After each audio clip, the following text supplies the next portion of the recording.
ദൈവശാസ്ത്രം എന്ന് പറഞ്ഞു കഴിഞ്ഞാൽ ബൈബിൾ മാത്രം പഠിക്കുകയാണെന്നുള്ള ഒരു ചിന്തയോട് കൂടിയുണ്ട് പലപ്പോഴും എല്ലാവരുടെ ഉത്തരം അതായിരിക്കും. എന്തിനാണ് ദൈവശാസ്ത്രം പഠിക്കുക, എന്താണ് പഠിക്കുക, ബൈബിൾ പഠിക്കുക എന്നുള്ളതായിരിക്കും ഉത്തരം. യഥാർത്ഥത്തിൽ ദൈവശാസ്ത്രത്തിന്റെ ആമുഖ ക്ലാസ്സിൽ എന്താണ് യഥാർത്ഥത്തിൽ ദൈവശാസ്ത്രമെന്നും അത് പഠിക്കുമ്പോൾ എന്താണ് യഥാർത്ഥത്തിൽ നമ്മൾ പഠിക്കുന്നതും എന്നതൊക്കെയുള്ള ഒരു വലിയ മേഖലയിലേക്ക് നമ്മൾ പ്രവേശിക്കാനായിട്ട് പോവുകയാണ്. ഞാൻ ആദ്യമേ സൂചിപ്പിച്ചതുപോലെ എല്ലാവരെയും ഏറ്റവും സ്നേഹത്തോടെ ഞാൻ അഭിനന്ദിക്കുന്നു.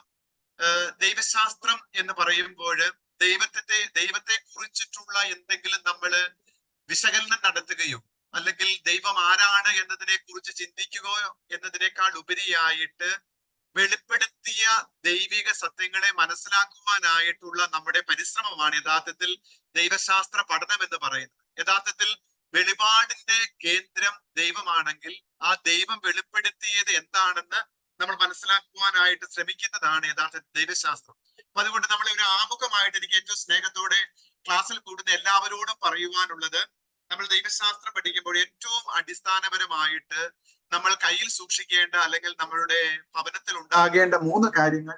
ഒന്ന്, വിശുദ്ധ എല്ലാവർക്കും അറിയാം. രണ്ടാമത്തത്, ഡോക്യുമെന്റ് ഉണ്ടാകുന്നത് നല്ലതാണ്. കാരണം സഭയുടെ ഔദ്യോഗികമായിട്ടുള്ള ഏറ്റവും അവസാനത്തെ സാർവത്രിക സ്വരഗതോസായ രേഖകളാണ് നമ്മുടെ എല്ലാ പഠനങ്ങളുടെയും ഒരു വലിയ അടിസ്ഥാനമായിട്ട് നിലകൊള്ളുന്നത്.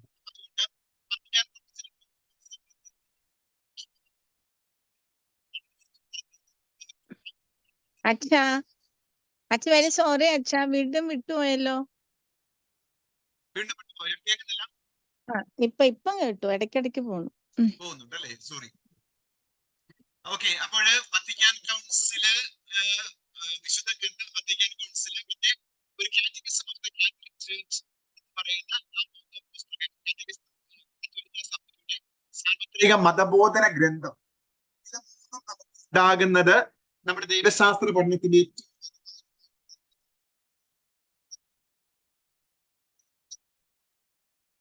അടുത്ത് നമ്മൾ ആകുന്നത് നല്ലതാണെന്നുള്ള ഒരു ആമുഖത്തോടു കൂടെ നമ്മുടെ ഈ വിശുദ്ധ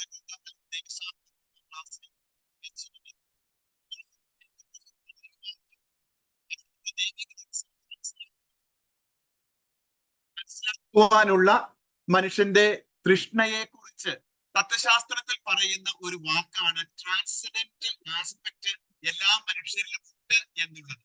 എന്താണ് ട്രാൻസെൻഡന്റൽ ആസ്പെക്ട്? നമുക്ക് നമ്മുടെ ദൈവികമായിട്ടുള്ള സത്യത്തെ കുറിച്ച് അറിയും, ഈ ലോകത്തിന്റെ അർത്ഥം എന്താണ് എന്നതിനെ കുറിച്ച് മനസ്സിലാക്കുവാനായിട്ട് എല്ലാ മനുഷ്യരും ഇപ്പോഴും ഒരാഗ്രഹം ഇപ്പോഴും വിശുദ്ധ അഗസ്തീനോസിന്റെ പ്രസിദ്ധമായ എനിക്കൊന്നും കേൾക്കാൻ പറ്റുന്നില്ല. കേൾക്കുന്നുണ്ടോ?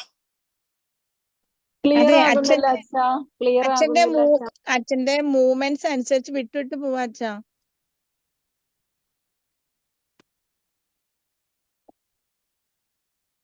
അത്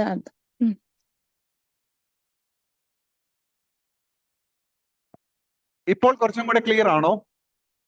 ഇപ്പൊ ക്ലിയർ ആണ്, ഇപ്പൊ പറഞ്ഞ ക്ലിയർ ആണ്. നമുക്ക് വെയിറ്റ് ചെയ്യാം. അപ്പൊ ഞാനിത് കുറച്ചും കൂടെ അടുത്ത് പിടിച്ചിട്ട് സംസാരിക്കാം.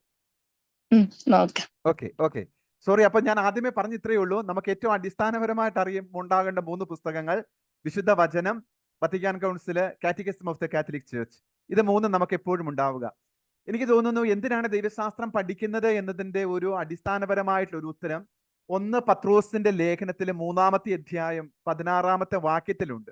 അവിടെ പത്രോസ്ലീഹ പറയുന്നത് ഇങ്ങനെയാണ്: always be prepared to make your defence to anyone who demands from you an accounting for the hope that is in you. നിങ്ങളിലുള്ള പ്രത്യാശയെക്കുറിച്ച് ചോദിക്കുന്നവരോട് മറുപടി പറയുവാൻ എപ്പോഴും സന്നദ്ധതയുള്ളവരായിരിക്കണം. ഒരുപക്ഷെ എനിക്ക് തോന്നുന്നു നമ്മൾ വിശ്വസിക്കുന്ന ദൈവിക സത്യങ്ങളെ മനസ്സിലാക്കുവാനും അതിനെ ഒരു അടിസ്ഥാനപരമായിട്ട് ബൗദ്ധിക തലത്തിൽ ലോജിക്കലായിട്ട് മറുപടി പറയുവാനും വിശ്വാസികൾ എന്ന നിലയ്ക്ക് നമുക്ക് പ്രത്യേകമായിട്ട് കടമയുണ്ട്. നമുക്കറിയാം, ദൈവശാസ്ത്രം അടിസ്ഥാനപരമായിട്ട് തിയോളജി ഈസ് അൾട്ടിമേറ്റ്ലി അപ്പോളജറ്റിക് എന്നെപ്പോഴും പറയാറുണ്ട്. എന്ന് പറഞ്ഞാൽ നമ്മൾ എന്താണോ വിശ്വസിക്കുന്നത് ആ വിശ്വസിക്കുന്നതിനെ കുറിച്ച് പറയുവാനായിട്ട് എപ്പോഴും നമ്മൾ സന്നദ്ധത. അതുകൊണ്ടാണ് പത്രോസ്ലീഹ പറയുന്നത്, ഒരു വക്കീലിനെ എന്നതുപോലെ always be prepared to make your defence എന്നാ പറയുന്നത്. വക്കീല് തന്റെ ക്ലയൻസിന് വേണ്ടിയിട്ട് എപ്പോഴും വാദമുഖങ്ങൾ നിരത്തുന്നത് പോലെ തന്നെ നിങ്ങളും നിങ്ങളുടെ പ്രത്യാശയെക്കുറിച്ച്, നിങ്ങളുടെ ഉള്ളിലുള്ള പ്രത്യാശയെക്കുറിച്ച്, വിശ്വസിക്കുന്നതിനെ കുറിച്ച് മറുപടി പറയുവാൻ, അതിനോട് ചോദിക്കുന്നവരോട്, അതിനെ ചോദ്യം ചെയ്യുന്നവരോട് മറുപടി പറയുവാനായിട്ട് നിങ്ങൾ എപ്പോഴും സന്നദ്ധതയുള്ളവരാകണമെന്ന് പത്രോസ്ലീഹ പറയുന്നുണ്ട്. എനിക്ക് തോന്നുന്നു അടിസ്ഥാനപരമായിട്ട് ദൈവം മനുഷ്യന് നൽകിയിരിക്കുന്ന ഏറ്റവും വലിയ ഒരു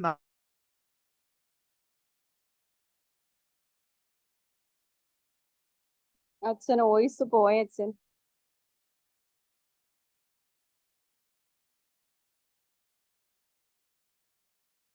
നമ്മുടെ അന്വേഷണത്തിന്റെ കേന്ദ്ര ബിന്ദു എന്ന് നമ്മൾ മനസ്സിലാക്കുകയാണ്. ദൈവശാസ്ത്രം നമുക്കറിയാം, തെയോസ് ലോഗോസ്, 2 ഗ്രീക്ക് വാക്കുകളാണ് ദൈവശാസ്ത്രം എന്നുള്ള ആ വാക്കിന്റെ, തിയോളജി എന്ന ആ വാക്കിന്റെ മൂല ഗ്രീക്ക് വാക്കുകൾ എന്ന് പറയുന്നത്. ദൈവം എന്നർത്ഥമുള്ള തെയോസ്, നമ്മുടെ സ്ക്രീനിൽ നിങ്ങൾക്കത് കാണാം. അതേപോലെ ലോഗോസ്, ലോഗോസിന്റെ വാക്ക് നമുക്കറിയാം, ശാസ്ത്രം, വാക്ക്, പഠനം, അർത്ഥം എന്നിവയൊക്കെയാണ്. അപ്പൊ തിയോളോഗിയ എന്ന് പറഞ്ഞാല് ദൈവത്തെക്കുറിച്ച് വെളിപ്പെടുത്തിയ ദൈവികമായ സത്യങ്ങളെക്കുറിച്ച് മനസ്സിലാക്കുവാനായിട്ട് നമ്മൾ ശ്രമിക്കുന്നു എന്നുള്ളതാണ് നമ്മൾ മനസ്സിലാക്കുന്നത്. അപ്പോൾ അതിന്റെ ഒരു നിർവചനമായിട്ട് നമുക്ക് ഇപ്രകാരം മനസ്സിലാക്കാം: വിശ്വാസത്താൽ സ്വീകരിച്ചതും ഗ്രഹിച്ചതുമായ ദൈവാവിഷ്കാരത്തെക്കുറിച്ചുള്ള ബുദ്ധിപൂർവകവും ശാസ്ത്രീയവും ക്രമാനുഗതവുമായ പരിചിന്തനവും വിശകലനവും വിശദീകരണവും. എനിക്ക് തോന്നുന്നു ആദ്യത്തെ ആ ഒരു സെന്റൻസ് നിങ്ങൾ ഒന്ന് പ്രത്യേകമായിട്ട് നിങ്ങളുടെ മനസ്സിലേക്ക് ഒന്ന് കൊണ്ടുവരണം. വിശ്വാസത്താൽ സ്വീകരിച്ചതും ഗ്രഹിച്ചതുമായിട്ടുള്ള ദൈവാവിഷ്കാരത്തെ കുറിച്ചിട്ടുള്ള ബുദ്ധിപൂർവമായിട്ടുള്ള പരിചിന്തനമാണ് നമ്മൾ മനസ്സിലാക്കുന്നത്. എന്ന് പറഞ്ഞാല്, ഞാൻ ആദ്യമേ പറഞ്ഞത്, ദൈവശാസ്ത്രത്തെക്കുറിച്ച് ഞാൻ ആദ്യമേ പറഞ്ഞത് ഇങ്ങനെ തന്നെയാണ്. യഥാർത്ഥത്തിൽ ദൈവത്തെക്കുറിച്ച് നമ്മൾ എന്തെങ്കിലും പുതുതായിട്ട് കണ്ടുപിടിക്കാനോ ചിന്തിച്ച് നമ്മൾ മനസ്സിലാക്കുവാനോ മനുഷ്യൻ എപ്പോഴും അപ്രാപ്തനാണ്. നമുക്കറിയാം, ഹൈന്ദവ ഫിലോസഫിയില് ദൈവത്തെക്കുറിച്ച് അൾട്ടിമേറ്റ് ആയിട്ട് ചിന്തിക്കുമ്പോൾ അവരെപ്പോഴും പറയുന്ന വാക്ക് നേതി നേതി. ഇതല്ല ദൈവത്തെക്കുറിച്ച്, ഇതാണോ? ഇതല്ല. ഇപ്പൊ എന്ന് പറഞ്ഞാൽ മനുഷ്യന്റെ ബുദ്ധിയുടെ, മനുഷ്യന്റെ ഗ്രാഹ്യമായിട്ടുള്ള മനസ്സിലാക്കുന്നതിന് എത്രയോ അധികമാണ് ദൈവികമായ സത്യങ്ങൾ. അപ്പോൾ നമുക്ക് ഈ ദൈവികമായിട്ടുള്ള സത്യങ്ങൾ ഒരു പരിധിവരെ മനസ്സിലാകുന്നു എന്ന് പറയുമ്പോൾ അതിന്റെ അർത്ഥം അത് നമുക്ക് ദൈവം വെളിപ്പെടുത്തി തന്നതാണ് എന്നതാണ് വാസ്തവം. അപ്പൊ അതുകൊണ്ട് ദൈവശാസ്ത്രത്തെക്കുറിച്ച് നമ്മൾ അടിസ്ഥാനപരമായിട്ട് മനസ്സിലാക്കുന്ന ഈ ഒരു വലിയ സത്യം നമ്മൾ മനസ്സിലാക്കണം. നമ്മുടെ ബൗദ്ധികമായിട്ട് നമ്മുടെ ചിന്തയുടെ 4 അതിരുകളിൽ ഉൾക്കൊള്ളുന്ന ഒരു സത്യത്തെക്കാൾ ഉപരിയായിട്ട് ദൈവം എന്താണെന്നും തൻ്റെ സ്നേഹമാണെന്നും ആ സ്നേഹത്തിന്റെ ആവിഷ്കാരമായിട്ട് വചനം തന്നെയായിട്ടുള്ള പുത്രൻ തമ്പുരാൻ വന്നുവെന്നും രക്ഷാകര കർമ്മം പൂർത്തിയാക്കിയെന്നും ആ രക്ഷാകര കർമ്മം ഇന്ന് പരിശുദ്ധാത്മാവിൽ തുടരുന്നതെന്നും അത് കൂദാശകളിലൂടെ ഇന്ന് ലോകത്തിന്റെ അവസാനം വരെ എത്തി നിൽക്കുന്നു എന്നുള്ള ആ ഒരു വലിയ ബോധ്യം നമുക്ക് മനസ്സിലാകുന്നത് ഈ ദൈവശാസ്ത്രം നമ്മൾ കൂടുതലായിട്ട് പഠിക്കുമ്പോഴാണ്. അപ്പൊ ദൈവശാസ്ത്രത്തിന്റെ അടിസ്ഥാനപരമായ എന്തിലാണ് ദൈവശാസ്ത്രം അടങ്ങിയിരിക്കുന്നത് എന്നുള്ള ഒരു അടിസ്ഥാനപരമായ ഒരു ചോദ്യമുണ്ട്. എപ്രകാരമായിരിക്കണം ദൈവശാസ്ത്രം? അപ്പൊ നമ്മൾ ഒന്നാമതായിട്ട് നമ്മൾ മനസ്സിലാക്കുന്നത് ദൈവശാസ്ത്രം വിശുദ്ധ ഗ്രന്ഥാധിഷ്ഠിതമാണ്. നമ്മൾ അടുത്ത അധ്യായത്തിൽ നമ്മൾ പെട്ടെന്ന് മനസ്സിലാക്കും വിശുദ്ധ ഗ്രന്ഥം എന്ന് പറയുന്നത്. ഞാനിപ്പോ നിങ്ങളോട് വളരെ സ്നേഹത്തോടൊരു ചോദ്യം ചോദിക്കുകയാണെങ്കിൽ, വിശുദ്ധ ഗ്രന്ഥം നമുക്കറിയാം, വിശുദ്ധ ബൈബിൾ അല്ലെങ്കിൽ പുതിയ നിയമത്തിലേക്ക് വരുമ്പോൾ 4 സുവിശേഷങ്ങൾ നമുക്കറിയാം. 4 സുവിശേഷങ്ങളുടെയും കണ്ടന്റ്, ഉള്ളടക്കം എന്ന് പറയുന്നത് പുത്രൻ തമ്പുരാനായ മിശിഹ കർത്താവിന്റെ രക്ഷാകരമായിട്ടുള്ള വചനങ്ങളും പ്രവൃത്തികളും അല്ലെങ്കിൽ രക്ഷണീയ കർമ്മത്തെ കുറിച്ചിട്ടുള്ള വിവരണമാണ്. യഥാർത്ഥത്തിൽ നമ്മൾ പെട്ടെന്നൊന്ന് ആലോചിച്ച് നോക്കിക്കേ, എന്തിനായി 4 സുവിശേഷങ്ങൾ? നമുക്കൊരു സുവിശേഷം പോരായിരുന്നു. ഒറ്റ സുവിശേഷം എന്തിനാ 4 സുവിശേഷങ്ങൾ? മത്തായി, മർക്കോസ്, ലൂക്ക അല്ലെങ്കിൽ വിശുദ്ധ യോഹന്നാൻ. എന്തിനാണ് 4 സുവിശേഷങ്ങൾ? യഥാർത്ഥത്തിൽ നമ്മൾ പതുക്കെ മനസ്സിലാക്കും, ദൈവശാസ്ത്രത്തിന്റെ ആഴങ്ങളിലൂടെ കടന്നു പോകുമ്പോൾ നമ്മൾ പതുക്കെ മനസ്സിലാക്കുന്നു, ഇത് എഴുതിയത് വ്യത്യസ്ത കാലഘട്ടങ്ങളിലാണ്, വ്യത്യസ്തങ്ങളായിട്ടുള്ള ജനപദങ്ങളെ അല്ലെങ്കിൽ അതിൻ്റെ ഓഡിയൻസ്, അതിൻ്റെ വായനക്കാര് വ്യത്യസ്തങ്ങളാണ്. അപ്പൊ അതുകൊണ്ട് തന്നെ അതിൻ്റെ ദൈവശാസ്ത്രം വ്യത്യസ്തങ്ങളാണ്. എന്ന് പറഞ്ഞാൽ ഓരോ വിശുദ്ധ ഗ്രന്ഥത്തിനും സുവിശേഷത്തിനും വ്യത്യസ്തങ്ങളായിട്ടുള്ള എന്തുണ്ട്, ദൈവശാസ്ത്ര ലക്ഷ്യങ്ങളുണ്ട്. അപ്പൊ എന്ന് പറഞ്ഞാൽ വിശുദ്ധ സുവിശേഷം എന്ന് പറയുന്നത് കേവലം കർത്താവിന്റെ പ്രവർത്തനങ്ങളെക്കുറിച്ചോ ജനനത്തെക്കുറിച്ചോ പ്രവർത്തനങ്ങളെക്കുറിച്ചോ വചനത്തെക്കുറിച്ചുള്ള വെറും നരേറ്റീവ്സ് മാത്രമല്ല, ഓരോ സുവിശേഷകനും ആർക്കു വേണ്ടി എഴുതിയോ അവർക്ക് വേണ്ടിയിട്ടും ഒപ്പം തന്നെ കൃത്യമായിട്ട് ദൈവശാസ്ത്രപരമായ വീക്ഷണമുണ്ട്. മത്തായി ശ്ലീഹായെ സംബന്ധിച്ചിടത്തോളം യഹൂദർക്ക് വേണ്ടി എഴുതപ്പെട്ടതായതുകൊണ്ട് കർത്താവ് യേശുക്രിസ്തു എന്ന് പറയുന്നത് മോശയുടെ പ്രതിരൂപമാണെന്നും പഴയ നിയമത്തിന്റെ മുഴുവൻ പൂർത്തീകരണമാണ് യേശുവിലൂടെ പൂർത്തീകരിച്ചതെന്നും മത്തായി ശ്ലീഹ പറയുന്നുണ്ട്. അതേപോലെ തന്നെ യോഹന്നാൻ ശ്ലീഹായുടെ ലക്ഷ്യം എന്ന് പറയുന്നത് വചനം തന്നെയാണ്. കാരണം സ്റ്റോയിസിസവും ഡോസറ്റിസിസവും അതൊക്കെ ചില പാഷണ്ഡതകളാണ്. അവർക്കെതിരായിട്ട് യേശു സത്യത്തിൽ മനുഷ്യനായിട്ട് ഒരു ഹിസ്റ്റോറിക്കൽ വ്യക്തി തന്നെയാണ് എന്ന് കൃത്യമായിട്ടും ഈ യോഹന്നാൻ ശ്ലീഹ വെളിപ്പെടുത്തുകയാണ്. അതേപോലെ തന്നെയാണ് മർക്കോസിന്റെ സുവിശേഷത്തിലും മനുഷ്യപുത്രനാണെന്നും അവൻ ദൈവപുത്രനാണെന്ന് വെളിപ്പെടുത്തുകയാണ്.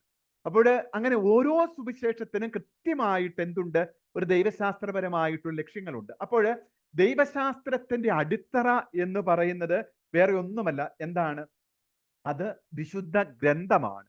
വിശുദ്ധ വചനത്തില് അധിഷ്ഠിതമല്ലാത്ത ഒരു ദൈവശാസ്ത്രവും എന്തല്ല, അത് ദൈവശാസ്ത്രമേ അല്ല. കാരണം അടിസ്ഥാനപരമായിട്ട് നമ്മൾ എന്തിനെക്കുറിച്ച് പറയുമ്പോഴും, ഇപ്പൊ ഉദാഹരണത്തിന് തൊട്ടടുത്ത വാക്കിൽ നമ്മൾ കാണാനായിട്ട് പോകുന്നത് ദൈവത്തിന്റെ ത്രിത്വത്തെക്കുറിച്ച്, ത്രിത്വാത്മകതയെ കുറിച്ചിട്ടാണ്. എന്ന് പറഞ്ഞാൽ പിതാവും പുത്രനും പരിശുദ്ധാത്മാവുമായ ത്രിത്വൈക ദൈവം, 3 വ്യക്തികളും ഏക സത്തയും എന്ന് നമ്മൾ പറയുമ്പോൾ അത് വിശുദ്ധ ഗ്രന്ഥാധിഷ്ഠിതമാണോ യഥാർത്ഥത്തിൽ നമ്മൾ ആ പറയുന്നത്?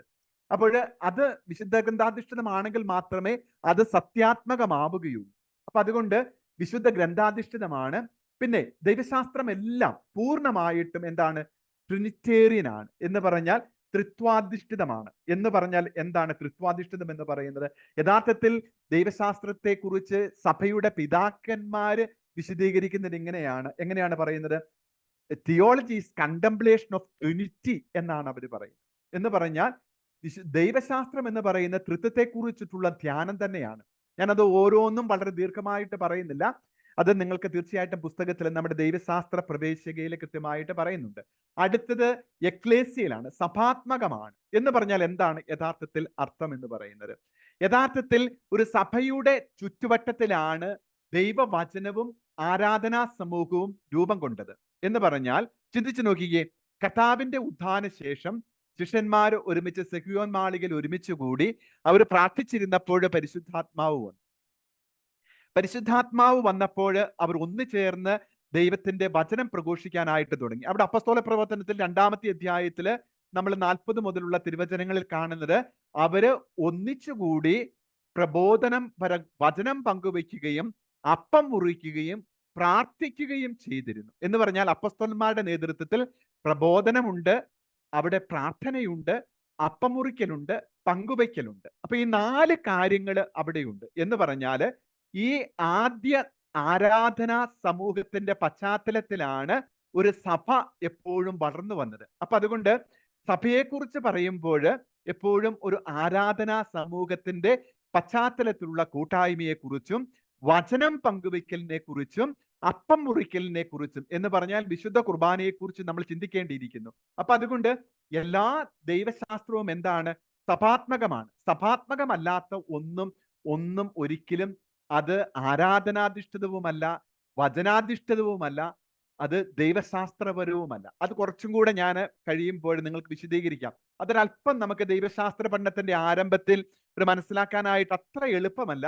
എന്താണ് ഈ സഭാത്മക എന്ന് പറയുമ്പോൾ എന്താണെന്ന് അത് നമ്മൾ കുറച്ചും കൂടെ കഴിയുമ്പോൾ മനസ്സിലാക്കും. അടുത്തത്, ദൈവശാസ്ത്രം എപ്രകാരമായിരിക്കണം? ആരാധനാക്രമാധിഷ്ഠിതമായിരിക്കണം.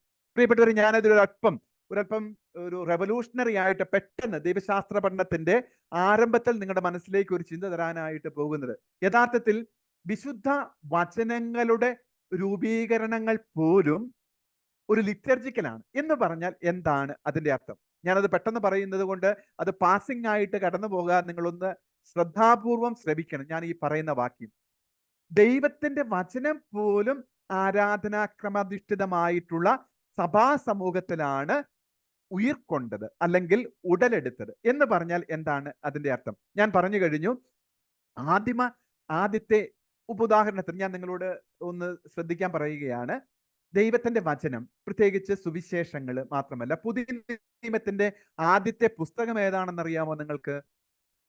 നിങ്ങൾ മറുപടി പറയേണ്ട, കാരണം നിങ്ങൾ എല്ലാവരും മ്യൂട്ടാണ്. എങ്കിൽ പോലും പുതിയ നിയമത്തിലെ ആദ്യത്തെ പുസ്തകം നമ്മൾ പെട്ടെന്ന് മനസ്സിൽ വിചാരിക്കുന്നത് സുവിശേഷമാണെന്നാണ്. യഥാർത്ഥത്തിൽ സുവിശേഷമല്ല, തെസ്സലോനിക്കർക്കെഴുതിയ ലേഖനം തന്നെയാണ്. എന്ന് പറഞ്ഞാൽ അതുപോലും എഴുതപ്പെട്ടത് എന്താണെന്ന് നമുക്കറിയാം. AD 60 ചേർന്നിട്ടാണ്.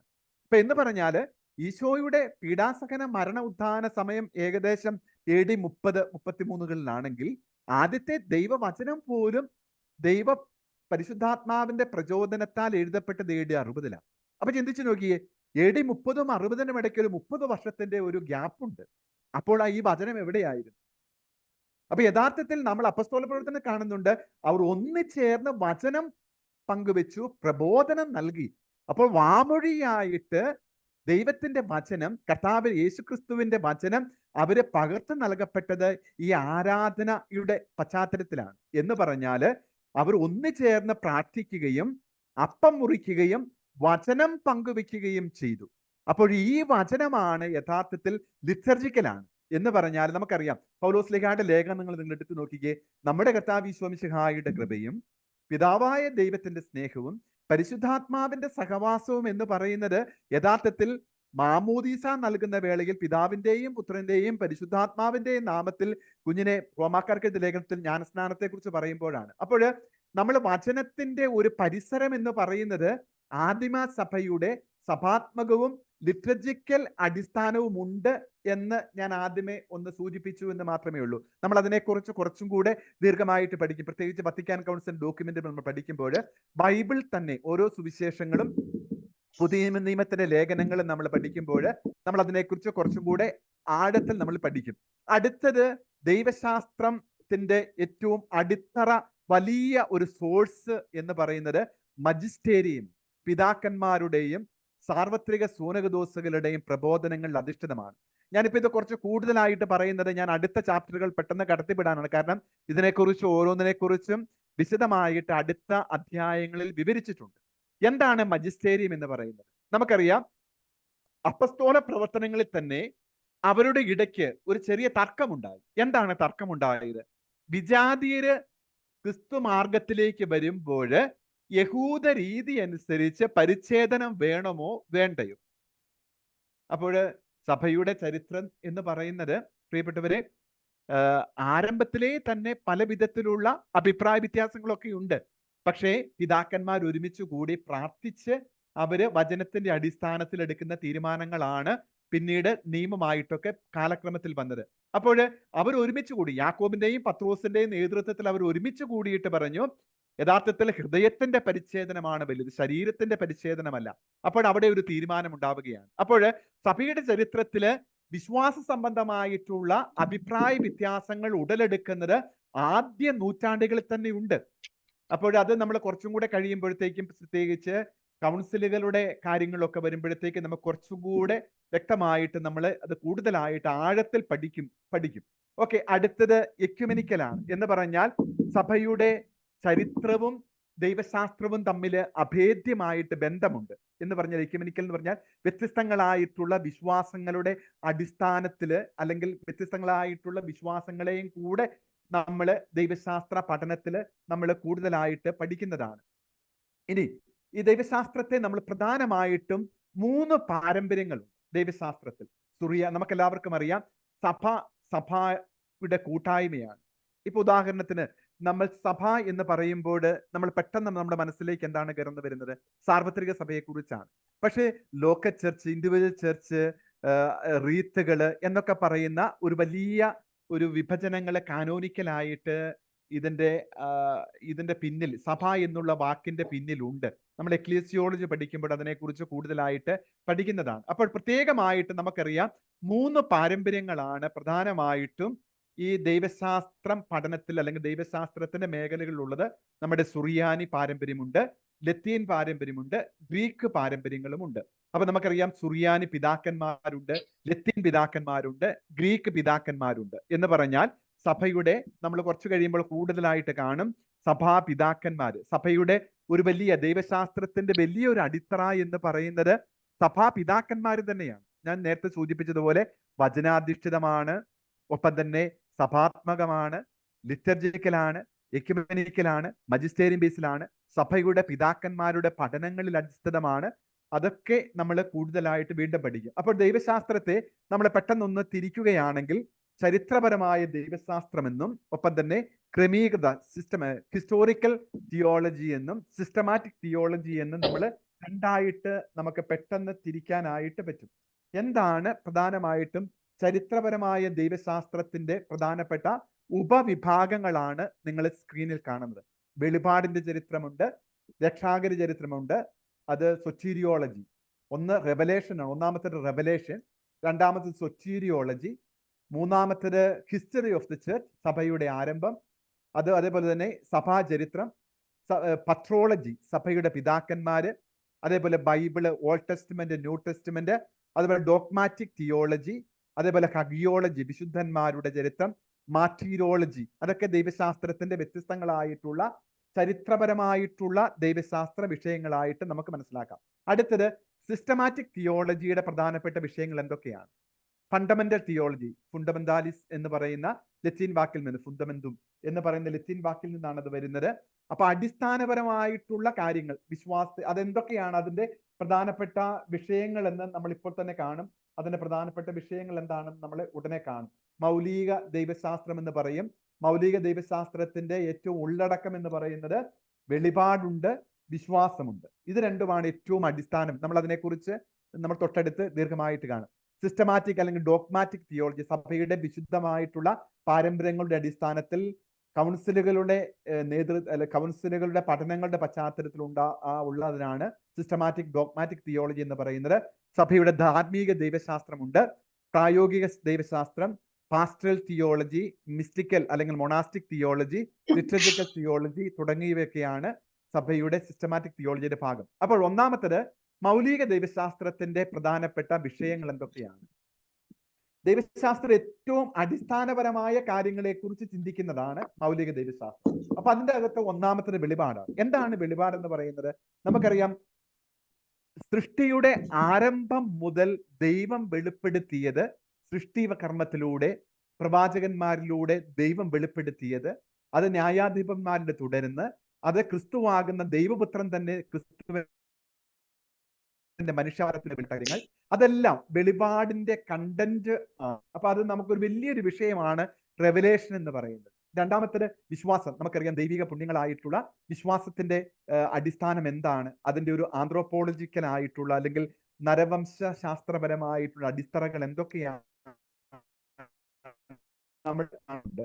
വീണ്ടും അതേപോലെ തന്നെ പഴയ നിയമത്തിന്റെയും പുതിയ നിയമത്തിന്റെയും വിശ്വാസത്തെക്കുറിച്ചുള്ള കാഴ്ചപ്പാടുകൾ എന്തൊക്കെയാണ്, അതൊക്കെ നമ്മൾ ഇതിന്റെ അകത്ത് പഠിക്കുന്നതാണ്. അടുത്തത് ആന്ത്രോപോളജി, മനുഷ്യനാണ്. അപ്പൊ ഒന്ന് റെവലേഷൻ, രണ്ട് ഫെയ്ത്ത്, മൂന്ന് ആന്ത്രോപോസ് അല്ലെങ്കിൽ മനുഷ്യൻ എന്ന് പറയുന്നത്. അപ്പൊ ഇവിടെ നമ്മൾ പ്രധാനമായിട്ടും ഈ ഒരു വിഷയത്തിന്റെ അകത്ത് പഠിക്കാനായിട്ട് പോകുന്നത് മോണോജനീസം, ഏക മാതാപിതാക്കളിൽ നിന്നാണോ ജനിച്ചത്, അല്ലെങ്കിൽ മനുഷ്യന്റെ ഉത്ഭവം, സൃഷ്ടിയെ കുറിച്ചിട്ടുള്ള അടിസ്ഥാനപരമായ കാഴ്ചപ്പാടുകൾ എന്താണ്, പിന്നെ പരിണാമത്തെ കുറിച്ചിട്ടുള്ള കാഴ്ചപ്പാട്. അതല്പം നമ്മൾ ഈ എന്താണ് സയൻസിനുമായിട്ട് അല്ലെങ്കിൽ ശാസ്ത്രവുമായിട്ട് ബന്ധപ്പെടുത്തിയിട്ട് നമ്മുടെ വിശ്വാസം എന്താണ് യഥാർത്ഥത്തിൽ നമ്മളെ പഠിപ്പിക്കുന്നത്, അല്ലെങ്കിൽ അതിന്റെ ഒരു ലോജിക്കൽ എന്താണ് എന്ന് നമ്മൾ മനസ്സിലാക്കാനായിട്ട് ശ്രമിക്കുന്നതാണ് ആന്ത്രോപോളജി എന്ന് പറയുന്ന പ്രധാനപ്പെട്ട വിഷയം.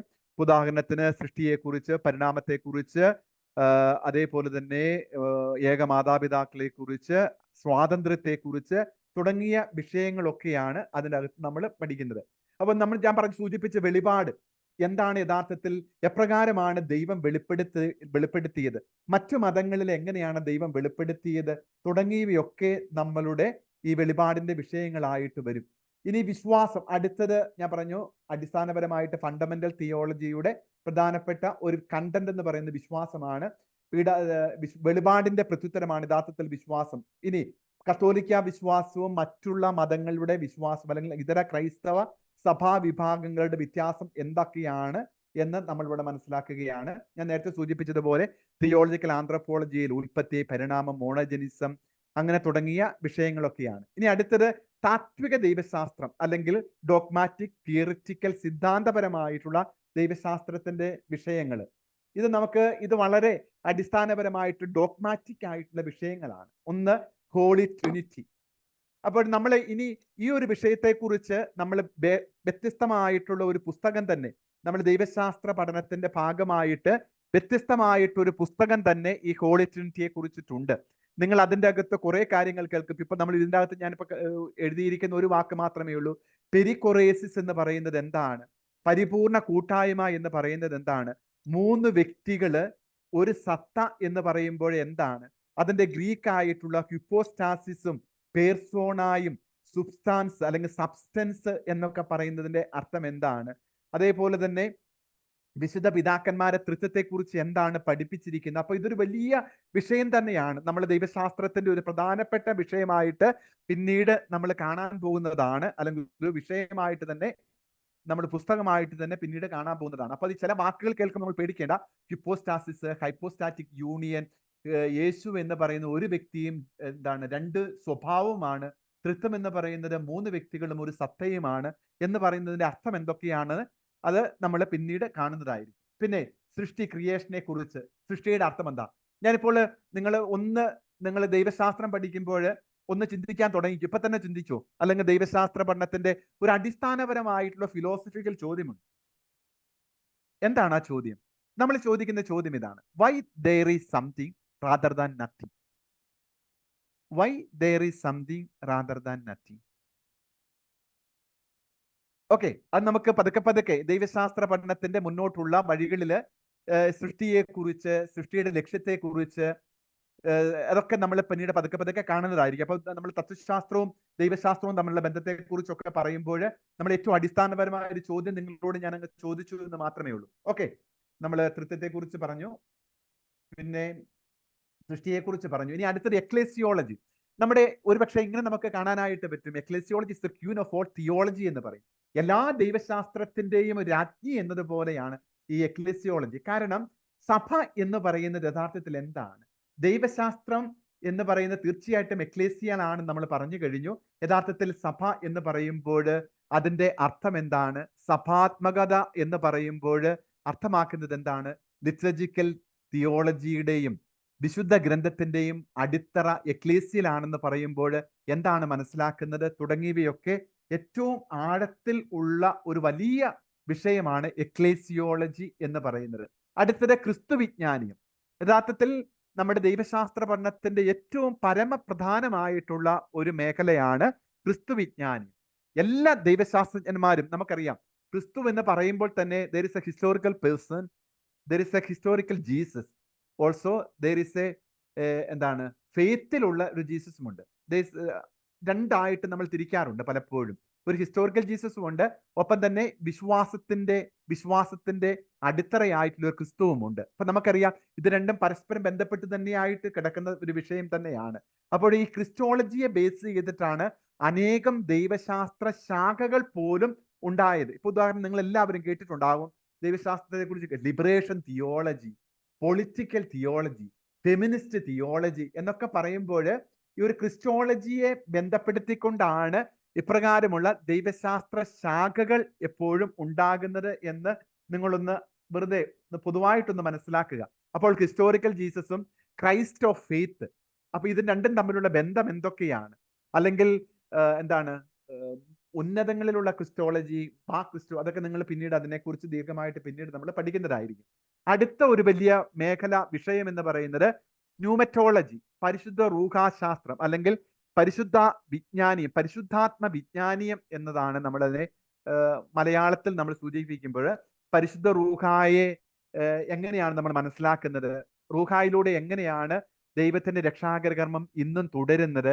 എങ്ങനെയാണ് ഇപ്പൊ ഫീലിയോക്വെ എന്നൊക്കെ പറയുന്ന ഒരു വലിയ വിഷയങ്ങൾ സഭയുടെ ചരിത്രത്തിലൊക്കെ ഉണ്ടായിട്ടുണ്ട്. നമ്മൾ തൃത്വത്തെക്കുറിച്ച് പഠിക്കുമ്പോൾ നമ്മൾ മനസ്സിലാക്കാനാക്കിയിട്ടൊക്കെ പോകുമ്പോൾ സഭയുടെ വലിയ പിളർപ്പിന് കാരണമായ ഒരു വലിയ വിഷയമാണ് 11ാം നൂറ്റാണ്ടിലുണ്ടായ പരിശുദ്ധാത്മാവിനെ കുറിച്ചിട്ടുള്ള ഒരു പഠനത്തിന്റെ ഭാഗമായിട്ട് ആ ഒരു വലിയ പ്രശ്നത്തിന് പറയുന്ന പേര് ഫീലിയോക്വെ എന്നൊക്കെയാണ്. അപ്പൊ നിങ്ങൾ ആദ്യമേ ഇങ്ങനെയുള്ള വലിയ വാക്കുകൾ കേട്ടൊന്നും പേടിക്കേണ്ട, നമ്മൾ അതൊക്കെ പതുക്കെ കാലക്രമത്തിൽ നമ്മൾ പഠിക്കുന്നതാണ്. പക്ഷെ ഞാനിപ്പോ ആമുഖത്തിൽ പറയുന്നത് ദൈവശാസ്ത്രം എന്ന് പറയുന്ന ആ ഒരു മേഖല എന്ന് പറയുന്നത് ഇപ്പൊ തന്നെ നിങ്ങൾക്ക് മനസ്സിലായി എന്തുമാത്രം ആഴത്തിൽ, എന്തുമാത്രം വിശാലമാണ് എന്നൊന്ന് ഒരു ഒരു ഒരു ഒരു ബേർഡ്സ് വ്യൂ, ഒരു വിഹക വീക്ഷണം മാത്രം ഞാൻ നിങ്ങൾക്ക് പറഞ്ഞു തരുന്നതാണ് ഈ ഒരു ക്ലാസ്സിന്റെ പ്രധാനപ്പെട്ട ഒരു ലക്ഷ്യം. അപ്പോൾ നമ്മൾ ഇതുവരെ പറഞ്ഞത് നമ്മൾ ഒറ്റ വാക്കിൽ നിന്ന് സംഗ്രഹിച്ചു കഴിഞ്ഞാൽ ദൈവശാസ്ത്രം വെളിപ്പെടുത്തപ്പെട്ട ദൈവിക സത്യങ്ങളെ മനസ്സിലാക്കുവാനായിട്ട് ക്രമീകൃതമായിട്ട് നമ്മൾ മനസ്സിലാക്കുവാനായിട്ട് ശ്രമിക്കുന്നു. അപ്പോൾ ദൈവശാസ്ത്രത്തിന്റെ അടിത്തറകൾ എന്തൊക്കെയാണ്, പ്രത്യേകതകൾ എന്തൊക്കെയാണ്? അത് ഒന്ന് വിശുദ്ധ ബിബ്ലിക്കലാണ്, എക്ലേസിലാണ്, ഒപ്പം തന്നെ മജിസ്റ്റേറിയം ബേസ് ചെയ്തിട്ടാണ്, എക്യുമെനിക്കലാണ്, പട്രോളജിക്കലാണ്, അങ്ങനെയുള്ള കുറെ വിഷയങ്ങളുണ്ട്. ദൈവശാസ്ത്രത്തിന്റെ 3 വ്യത്യസ്തങ്ങളായ പാരമ്പര്യങ്ങൾ ഏതൊക്കെയാണ്? സുറിയാനിയുണ്ട്, ഗ്രീക്ക് ഉണ്ട്, ലത്തീനുണ്ട്. ദൈവശാസ്ത്രത്തെ നമ്മൾ പ്രധാനമായിട്ടും എത്രയായിട്ട് തിരിക്കുന്നു? ഹിസ്റ്റോറിക്കൽ തിയോളജിയും സിസ്റ്റമാറ്റിക്കൽ തിയോളജിയും തിരിക്കുന്നു. സിസ്റ്റമാറ്റിക്കൽ തിയോളജി ഏറ്റവും പ്രധാനപ്പെട്ട ഒന്നാമത്തെ ഭാഗം ഏതാണ്? Fundamental theology. ഫണ്ടമെന്റൽ തിയോളജിയുടെ 3 കണ്ടന്റ് എന്തൊക്കെയാണ്? ഒന്നാമത് നമുക്കറിയാം റെവലേഷൻ ആണ്, രണ്ടാമത്തേത് വിശ്വാസമാണ്, മൂന്നാമത്തേത് സൃഷ്ടിയാണ്. അപ്പോൾ ദൈവശാസ്ത്രത്തിന്റെ അടുത്ത പ്രധാനപ്പെട്ട സിസ്റ്റമാറ്റിക് തിയോളജിയിൽ പ്രധാനപ്പെട്ട വിഷയങ്ങൾ എന്തൊക്കെയാണ്? ത്രിത്വാത്മക ദൈവശാസ്ത്രമുണ്ട്, എക്ലേസിയോളജി ഉണ്ട്, പരിശുദ്ധാത്മ ശാസ്ത്രമുണ്ട്. അതുവരെയാണ് നമ്മളിപ്പോൾ. അപ്പം നിങ്ങൾക്ക് ക്ലിയർ ആയി, നമ്മുടെ മനസ്സിൽ കൃത്യമായിട്ടൊരു പിക്ചറായി. ദൈവശാസ്ത്രം എന്ന് പറയുന്നത് വെറുതെ ഒരു ബൈബിളിനെ കുറിച്ച്, ഒരു പുസ്തകത്തെ കുറിച്ച് പഠിക്കുക എന്നതിനേക്കാൾ ഒക്കെ ഉപരിയായിട്ട് ഇതൊരു വലിയ ആഴത്തിലുള്ളൊരു പഠനം. ലിറ്റർജിയുടെ കുറിച്ച്, സഭയെ കുറിച്ച്, വിശുദ്ധ വചനത്തെ കുറിച്ച്, കൂദാശകളെ കുറിച്ച്, തൃത്വിക ദൈവത്തെ കുറിച്ച്, പരിശുദ്ധാത്മ ദൈവത്തെ കുറിച്ച്. ഇനി അടുത്തത് ഗ്രേസ്, അത് വലിയൊരു വിഷയം തന്നെയാണ്. ഞാൻ ഒന്നും അധികം കൂടുതലായിട്ട് പറയുന്നില്ല. നിങ്ങൾക്ക് നമ്മളത് വിശദമായിട്ട് ഓരോ വിഷയങ്ങളും പഠിക്കുന്നത് കൊണ്ട് ഞാനതൊരു വെറുതെ പെട്ടെന്ന് പറഞ്ഞു പോകുന്നത് മാത്രമേ ഉള്ളൂ. കൂദാശ, സാക്രമെന്റൽ തിയോളജിയുടെ പ്രധാനപ്പെട്ട വിഷയങ്ങൾ എന്തൊക്കെയാണ്? എന്താണ് കൂദാശകളുടെ അടിസ്ഥാനം? 7 കൂദാശകൾ എന്ന് പറയുമ്പോൾ കൂദാശകൾ യേശു നേരിട്ട് സ്ഥാപിച്ചവയാണോ? എങ്ങനെയാണ് ഈ കൂദാശകളുടെ ഒരു ഉത്ഭവ ചരിത്രമൊക്കെ നമ്മൾ അതിനകത്ത് പഠിക്കും. ഇനി അടുത്തത് നമുക്ക് പെട്ടെന്ന് അറിയാതെ ഏഞ്ചലോളജി, ഡെബിളോളജി, മാറ്റീരിയോളജി, മരിയ വിജ്ഞാനീയം, പരിശുദ്ധ അമ്മ. ഇതൊരു വലിയ വിഷയമായിരുന്നു. നമുക്കറിയാം പരിശുദ്ധ അമ്മയെ കുറിച്ച് നമുക്കറിയാം AD 4-5 നൂറ്റാണ്ടുകളിൽ വലിയ ഒരു ഷിസം അല്ലെങ്കിൽ വലിയൊരു ശീഷ്മ പോലും ഉടലെടുത്തിട്ടുണ്ട്. അതായത് മനുഷ്യനായ ക്രിസ്തുവിന്റെ മാതാവാണെന്ന് മാത്രം എന്ന് പറഞ്ഞാൽ ക്രിസ്തുവിനെ യഥാർത്ഥത്തിൽ മാതാവ് ദൈവമാതാവ് അല്ല എന്ന് പറയുന്ന വലിയ ശക്തമായിട്ടുള്ള ചിന്തകള് ഒക്കെ ഉടലെടുത്തിരുന്നു. അതിന്റെ കാലഘട്ടം 4-ാം നൂറ്റാണ്ടിൽ 5-ാം നൂറ്റാണ്ടില് എഫേസൂസ് കൗൺസിൽ കൂടിയപ്പോഴാണ് അത് പരിശുദ്ധ അമ്മ ദൈവമാതാവാണെന്നുള്ള വലിയ സത്യവിശ്വാസത്തെ പ്രഘോഷിച്ചത്. അപ്പൊ അതിനെക്കുറിച്ചിട്ടുള്ള കാലഘട്ടങ്ങളിലൂടെ ഈ മരിയോളജി അല്ലെങ്കിൽ മരിയ വിജ്ഞാനിയും എപ്രകാരമാണ് വളർന്നത്, പരിശുദ്ധ പിതാക്കന്മാർ പുറപ്പെടുവിച്ചിട്ടുള്ള ഈ മരിയവിജ്ഞാനത്തെ കുറിച്ചിട്ടുള്ള ഡോക്യുമെന്റുകൾ എന്തൊക്കെയാണ്, അതേപോലെ മരിയവിജ്ഞാനത്തിന്റെ പ്രധാനപ്പെട്ട ഡോക്മകൾ എന്തൊക്കെയാണ്, നിത്യകന്യകയെന്നും സ്വർഗാരോപതിയായ മാതാവെന്നും അമലോത്ഭവം എന്നും ഒക്കെ പറയുമ്പോൾ അതിന്റെ അർത്ഥം എന്താണ്, അതിന്റെ ചരിത്രപരമായ കാര്യങ്ങളൊക്കെ നമ്മൾ പഠിക്കും. അടുത്തൊരു വലിയൊരു വിഷയമാണ് എസ്കത്തോളജി. എന്താണ് എസ്കത്തോളജി എന്ന് പറയുന്നത്? യുഗാന്ത്യോന്മക ദൈവശാസ്ത്രം എന്ന് പറഞ്ഞാല് നമുക്കറിയാം മനുഷ്യന്റെ അന്ത്യങ്ങൾ എത്രയുണ്ടെന്ന് ചോദിച്ചു കഴിഞ്ഞാൽ മരണം, വിധി, ഉയർപ്പ്, സ്വർഗം, നരകം. ഇതിനെക്കുറിച്ച് അടിസ്ഥാനപരമായിട്ട് നമ്മൾ മനസ്സിലാക്കണം. ദൈവശാസ്ത്രപരമായിട്ട് വിശുദ്ധ ഗ്രന്ഥ അടിസ്ഥാനത്തിൽ എന്താണ് ഇപ്പൊ ശുദ്ധീകരണ സ്ഥലം? നമുക്കെല്ലാവർക്കും നമ്മളെപ്പോഴും ചോദിക്കുകയും സംശയങ്ങളൊക്കെയുള്ള കുറെ മേഖലകളാണ്. അപ്പോൾ യഥാർത്ഥത്തിൽ വചനത്തിന്റെ അടിസ്ഥാനത്തിൽ സഭയുടെ പിതാക്കന്മാരുടെ അല്ലെങ്കിൽ വിശുദ്ധന്മാരുടെ, സഭാപിതാക്കന്മാരുടെ, സഭയുടെ പ്രബോധനങ്ങളുടെ അടിസ്ഥാനത്തിൽ എന്താണ് ഉയർപ്പ്, വിധി, സ്വർഗം, നരകം, അപ്പൊ അതിൽ സഭയുടെ പിതാക്കന്മാർ എന്താണ് പഠിപ്പിക്കുന്നത്, നമ്മുടെ കത്തോലിക്ക വിശ്വാസം എന്താണെന്ന് കൃത്യമായിട്ട് നമ്മൾ പഠിപ്പിക്കുന്ന ഒരു മേഖലയാണ്. ഇനി അടുത്ത ഒരു ചാപ്റ്ററിലേക്ക് നമ്മൾ പെട്ടെന്ന് പോവുകയാണ്. ദൈവശാസ്ത്രം ചരിത്രത്തിൽ എങ്ങനെയാണ് ഇത് വികസിച്ചു വന്നത്? നമുക്കറിയാം, ഞാൻ ആദ്യമേ സൂചിപ്പിച്ചത് ഇങ്ങനെയാണ്. എന്താണ്? യഥാർത്ഥത്തിൽ സുവിശേഷമാണ് ആദ്യത്തെ ദൈവശാസ്ത്ര ഗ്രന്ഥം. ഞാൻ ആദ്യമേ സൂചിപ്പിച്ചു. യഥാർത്ഥത്തിൽ ഒന്ന് ചിന്തിച്ചു നോക്കി, എന്തിനാണ് ഈ 4 സുവിശേഷങ്ങൾ ചോദിക്കുമ്പോൾ ഓരോ സുവിശേഷത്തിനും അതിൻ്റെതായിട്ടുള്ള ദൈവശാസ്ത്രപരമായ ലക്ഷ്യങ്ങളുണ്ട് ഓരോ സുവിശേഷകനും. അപ്പൊ അതുകൊണ്ട് വെറുതെ ഓരോരുത്തരും അവരവരുടെ ഭാവനയ്ക്ക് അനുസരിച്ച് എഴുതുക എന്നതിനേക്കാൾ ഉപരിയായിട്ട് പരിശുദ്ധാത്മാവിന്റെ പ്രചോദിതമായിട്ട് ഓരോ സഭയ്ക്കും എഴുതുമ്പോൾ കാലഘട്ടത്തില് അവര് ഉദ്ദേശിക്കുന്ന അല്ലെങ്കിൽ ഇത് ക്രിസ്തു ദൈവപുത്രനാണ്. ഉദാഹരണത്തിൽ ഒന്ന് ചിന്തിച്ചു നോക്കി, മർക്കോസിന്റെ സുവിശേഷമാണ് ഏറ്റവും ആദ്യം എഴുതപ്പെട്ടത് അല്ലെ? 16 അധ്യായങ്ങളുണ്ട് അല്ലെ? സുവിശേഷത്തിന്റെ ആരംഭം 1-ാമത്തെ വാക്യം എന്താ? ദൈവപുത്രനായ യേശു ക്രിസ്തുവിന്റെ സുവിശേഷത്തിന്റെ ആരംഭം അല്ലെ? അപ്പൊ ഒന്ന് ദൈവപുത്രനാണ് യേശു ക്രിസ്തു എന്ന് ആദ്യമേ പറഞ്ഞുകൊണ്ട് തുടങ്ങുകയാണ്. അത് ദേവിശാൽ ഞാൻ വിശദീകരിക്കാൻ. അപ്പൊ തൊട്ടടുത്ത് സ്വർഗം തന്നെ തുറന്നുകൊണ്ട് പറയുകയാണ്, ഇവൻ എന്റെ പ്രിയപുത്രനാവുന്നു. സ്വർഗം പിതാവ് തന്നെ പറയുകയാണ് എന്ന് പറഞ്ഞാൽ ത്രിത്വിക ദൈവം സാക്ഷ്യപ്പെടുത്തുകയാണ്. തൊട്ടടുത്ത് കാണുന്നത് എന്താണ്? അശുദ്ധാത്മാവ് ബാധിച്ച മനുഷ്യനെ സുഖപ്പെടുത്തുമ്പോൾ പറയുന്നുണ്ട്, ദൈവപുത്രനായി നീ എന്തിനാ ഞങ്ങളുടെ കാര്യങ്ങൾ ഇടപെടുന്നത്? അപ്പൊ അതാരാ പറയുന്നത്? അശുദ്ധാത്മാവ് ബാധിച്ച ഒരു മനുഷ്യനാ പറയുന്നത്. തൊട്ടടുത്ത് പത്രോസ്ലിഹ ഏറ്റു പറയുന്നുണ്ട്, നീ സത്യമായും ദൈവപുത്രനാണ്, അല്ലെങ്കിൽ നീ ദൈവപുത്രനായി ക്രിസ്തുവാണ്. അപ്പൊ ശിഷ്യന്മാര് പറയുകയാണ്, കാറ്റടിക്കുമ്പോൾ പറയുന്നു, അവരെ കൊടുങ്കാറ്റിനെ സാമ്യപ്പെടുത്തുമ്പോൾ നീ സത്യമായിട്ടും ദൈവപുത്രനാണ്. ഇതെല്ലാം പറഞ്ഞിട്ട് എന്താണെന്നറിയാമോ? അവസാനം ഒരാൾ പറയുന്നുണ്ട്, ഈശോ കുരിശിൽ കിടക്കുമ്പോൾ, ഇവൻ സത്യമായിട്ടും ദൈവപുത്രനാണ്. അപ്പൊ ചിന്തിച്ചു നോക്കിയേ, സുവിശേഷത്തിന്റെ ആരംഭം തുടങ്ങി ഓരോരുത്തരും സുവിശേഷം പറയുന്നുണ്ട്, ത്രിത്വീക ദൈവം വെളിപ്പെടുത്തുന്നുണ്ട്, ഈ ലോകത്തിലെ അശുദ്ധാത്മാവ് പറയുന്നുണ്ട്, ശിഷ്യന്മാര് പറയുന്നുണ്ട്, വിജാതൻ പറയുക ഇവൻ സത്യമായിട്ടും ദൈവത്തിന്റെ പുത്രനാണ്. അപ്പോൾ ഈ ഒരു ദൈവശാസ്ത്രം മർക്കോസ് വളരെ സുന്ദരമായിട്ട് അവതരിപ്പിക്കുകയാണ്. ഞാൻ പറഞ്ഞു വന്നത്, സുവിശേഷകന്മാരാണ് ആദ്യത്തെ ദൈവശാസ്ത്രജ്ഞന്മാർ. അപ്പോൾ വിശുദ്ധ വചനമാണ് യഥാർത്ഥത്തിൽ ദൈവശാസ്ത്രത്തിന്റെ അടിത്തറ. അപ്പൊ അതുകൊണ്ട് നമ്മൾ ഇങ്ങനെ പറയുന്നുണ്ട്, എന്താണ് പറയുന്നത്? Holy gospel is the normative theology. അതാണ് അടിത്തറ, അല്ലെങ്കിൽ എല്ലാ ദൈവശാസ്ത്രത്തിന്റെയും മാനദണ്ഡം എന്ന് പറയുന്നത്. അപ്പോൾ ആദിമ സഭയുടെ കാലഘട്ടം എന്ന് പറയുന്നത് അപ്പസ്തോലന്മാരുടെ കാലഘട്ടം.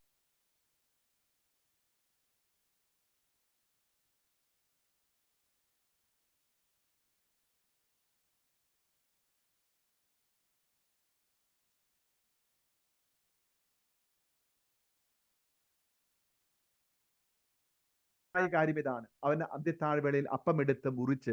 അപ്പോൾ കർത്താവിന്റെ കൽപ്പന തന്നെയാണിത്. എന്റെ നാമത്തിൽ ഒരുമിച്ച് കൂടുമ്പോൾ എന്റെ ഓർമ്മയ്ക്കായിട്ട് നിങ്ങൾ ഇത് അനുഷ്ഠിക്കണം എന്ന് പറയുന്ന ആ ഒരു വലിയ കൂട്ടായ്മ, അപ്പം മുറിക്കൽ ശുശ്രൂഷയെ കുറിച്ചിട്ടുള്ള കാര്യങ്ങൾ.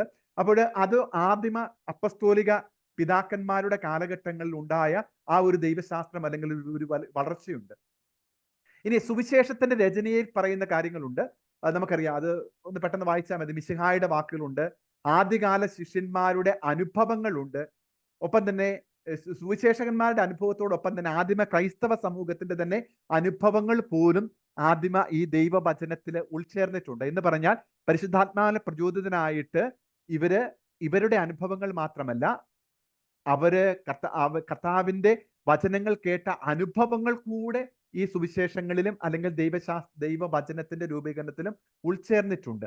അടുത്തത് സഭാപിതാക്കന്മാരുടെ കാലഘട്ടമാണ്. നമ്മളിതൊരു വലിയ വിഷയമാണ്. നമ്മൾ പട്രോളജി എന്ന് ഇംഗ്ലീഷിൽ പറയും. പട്രോളജി എന്താണ്? പട്രോളജി, പട്രിസ്റ്റിക്സ് എന്ന് പറയുന്നത് 7-ാം നൂറ്റാണ്ട് വരെ എന്ന് പറഞ്ഞാൽ ഈശോയുടെ കാലഘട്ടം തൊട്ട് 7-ാം നൂറ്റാണ്ട് വരെ ഉള്ള കാലഘട്ടത്തിൽ ജീവിച്ച വിശുദ്ധരും മൽപ്പാന്മാരും സഭ അംഗീകരിച്ചവരും സഭയുടെ വിശുദ്ധമായിട്ടുള്ള വിശ്വാസം അവികലമായി കാത്തു സൂക്ഷിക്കുകയും ചെയ്തവരെയാണ് സഭാപിതാക്കന്മാരെന്ന് പറയും. 4 കാര്യങ്ങളുണ്ട്. അത് നമ്മൾ വിശദമായിട്ട് പിന്നീട് പഠിക്കും. അപ്പൊ അത് ആരൊക്കെയാണെന്ന് ഇവിടെ കൊടുത്തിട്ടുണ്ട്. 7-ാം നൂറ്റാണ്ട് വരെ ജീവിച്ചിരുന്നവരെയാണ് സഭാപിതാക്കന്മാരെന്ന് പറയുന്നത്. പാശ്ചാത്യ സഭയിലുണ്ട്, പൗരസ്ത്യ സഭയിലുണ്ട്. നമുക്കറിയാം പൗരസ്ത്യ സഭയിലെ സഭാപിതാക്കന്മാരിൽ ഏറ്റവും പ്രസിദ്ധൻ ആരാണ്? നിങ്ങളുടെ എല്ലാവരുടെ മനസ്സിലുണ്ടാകും. ആരായിരിക്കും പൗരസ്ത്യ സഭയിലെ ഏറ്റവും വലിയ സഭാപിതാവ്? വിശുദ്ധ അഫ്രൈം, അല്ലെ? എഫ്രൈം 4-ാം നൂറ്റാണ്ട് അല്ലെങ്കിൽ 3-ാം നൂറ്റാണ്ട് ജീവിച്ചിരുന്ന വിശുദ്ധ എഫ്രൈം, പരിശുദ്ധാത്മാവിന്റെ വീണ എന്നറിയപ്പെടുന്ന സഭാപിതാവ്. നമ്മുടെ യാമപ്രാർത്ഥനകളിലെ മുഴുവൻ പ്രാർത്ഥനകൾ അല്ലെങ്കിൽ പാട്ടുകൾ ഈ പിതാവിന്റെ വലിയ സംഭാവനകളാണ്. അപ്പോൾ ഈ സഭയുടെ പിതാക്കന്മാർ എന്താ യഥാർത്ഥത്തിൽ ചെയ്തത്? പ്രിയപ്പെട്ടവർ, എനിക്ക് നിങ്ങളോട് ദൈവശാസ്ത്രം പഠിക്കുമ്പോൾ ഒരു പ്രധാനപ്പെട്ട കാര്യം പറയാനുള്ളത് ഇതാണ്. നിങ്ങൾ ആരും വിചാരിക്കരുത് യഥാർത്ഥത്തിൽ സഭ ഏറ്റവും തീക്ഷ്ണമായിട്ടുള്ള പീഡാനുഭവങ്ങളിലൂടെ കടന്നു പോകുന്ന നിമിഷം ഈ 21-ാം നൂറ്റാണ്ടാണെന്ന് ആരും വിചാരിക്കേണ്ട. എന്ന് പറഞ്ഞാല് സഭയുടെ ആരംഭം മുതൽ സഭയ്ക്കെതിരായിട്ട് പ്രതിബന്ധങ്ങളും ശക്തമായ എതിർപ്പുകളും നേരിടേണ്ടി വന്നിട്ടുണ്ട്. എന്ന് പറഞ്ഞാല് 2-ാം നൂറ്റാണ്ടിൽ തന്നെ ശക്തമായിട്ട് ചില എഴുത്തുകൾ നമ്മൾ കാണുന്നുണ്ട്, ട്രിഫോയുടെ ചില പ്രബോധനങ്ങൾ. അപ്പൊ ആ പ്രബോധനങ്ങൾക്കകത്ത് ക്രിസ്തു ഉയർത്തെഴുന്നേറ്റിട്ടില്ല എന്ന് പറയുന്ന എഴുത്തുകൾ നമ്മൾ 2-ാം നൂറ്റാണ്ടിൽ കാണുന്നുണ്ട്. അവിടെയാണ് സഭയുടെ പിതാക്കന്മാര്, സഭയുടെ അപ്പോളജറ്റിക്സ് എന്നൊക്കെ പറയുന്ന ജസ്റ്റിനെ പോലെയുള്ളവരൊക്കെ, സഭയുടെ പിതാക്കന്മാർ ശക്തമായിട്ട് എതിർവാദമുഖങ്ങൾ തന്നെ നിരത്തിക്കൊണ്ട് ഈ വിശ്വാസത്തിനെതിരായിട്ടുണ്ടായിട്ടുള്ള സകല പ്രബോധനങ്ങളെയും എതിർക്കുകയും ഖണ്ഡിക്കുകയും ഒക്കെ ചെയ്ത ചരിത്രങ്ങളും പുസ്തകങ്ങളും ഒക്കെയാണ് യഥാർത്ഥത്തിൽ 2-3 നൂറ്റാണ്ടുകളിൽ ശക്തമായിട്ടുണ്ടായത്. അപ്പോൾ ഇതൊരു വലിയ, നിങ്ങൾ വിചാരിക്കും ദൈവശാസ്ത്രം എന്ന് പറയുമ്പോൾ ആദിമ സഭയുടെ പിതാക്കന്മാരുടെ വലിയൊരു ചോദ്യമുണ്ട്. എന്താണ് ചോദ്യം? അല്ലെങ്കിൽ ഒരു വലിയ ഒരു ആൻസൈറ്റ്, ഉത്കണ്ഠ എന്തായിരുന്നു അറിയാമോ? പിതാവായ ദൈവത്തിന്റെ ഏകപുത്രൻ തമ്പുരാൻ തന്നെയായ വചനം തന്നെയായിട്ടുള്ള പുത്രൻ തമ്പുരാൻ മനുഷ്യനായിട്ട് അവതരിച്ച് കുരിശിൽ സകലർക്കും വേണ്ടി മരിച്ച് രക്ഷ സാധ്യതമാക്കിയ സത്യം, അത് എങ്ങനെയാ ലോകത്തോട് പറയുന്നത്? ഇന്ന് നമുക്ക് തന്നെ ബുദ്ധിമുട്ടാ.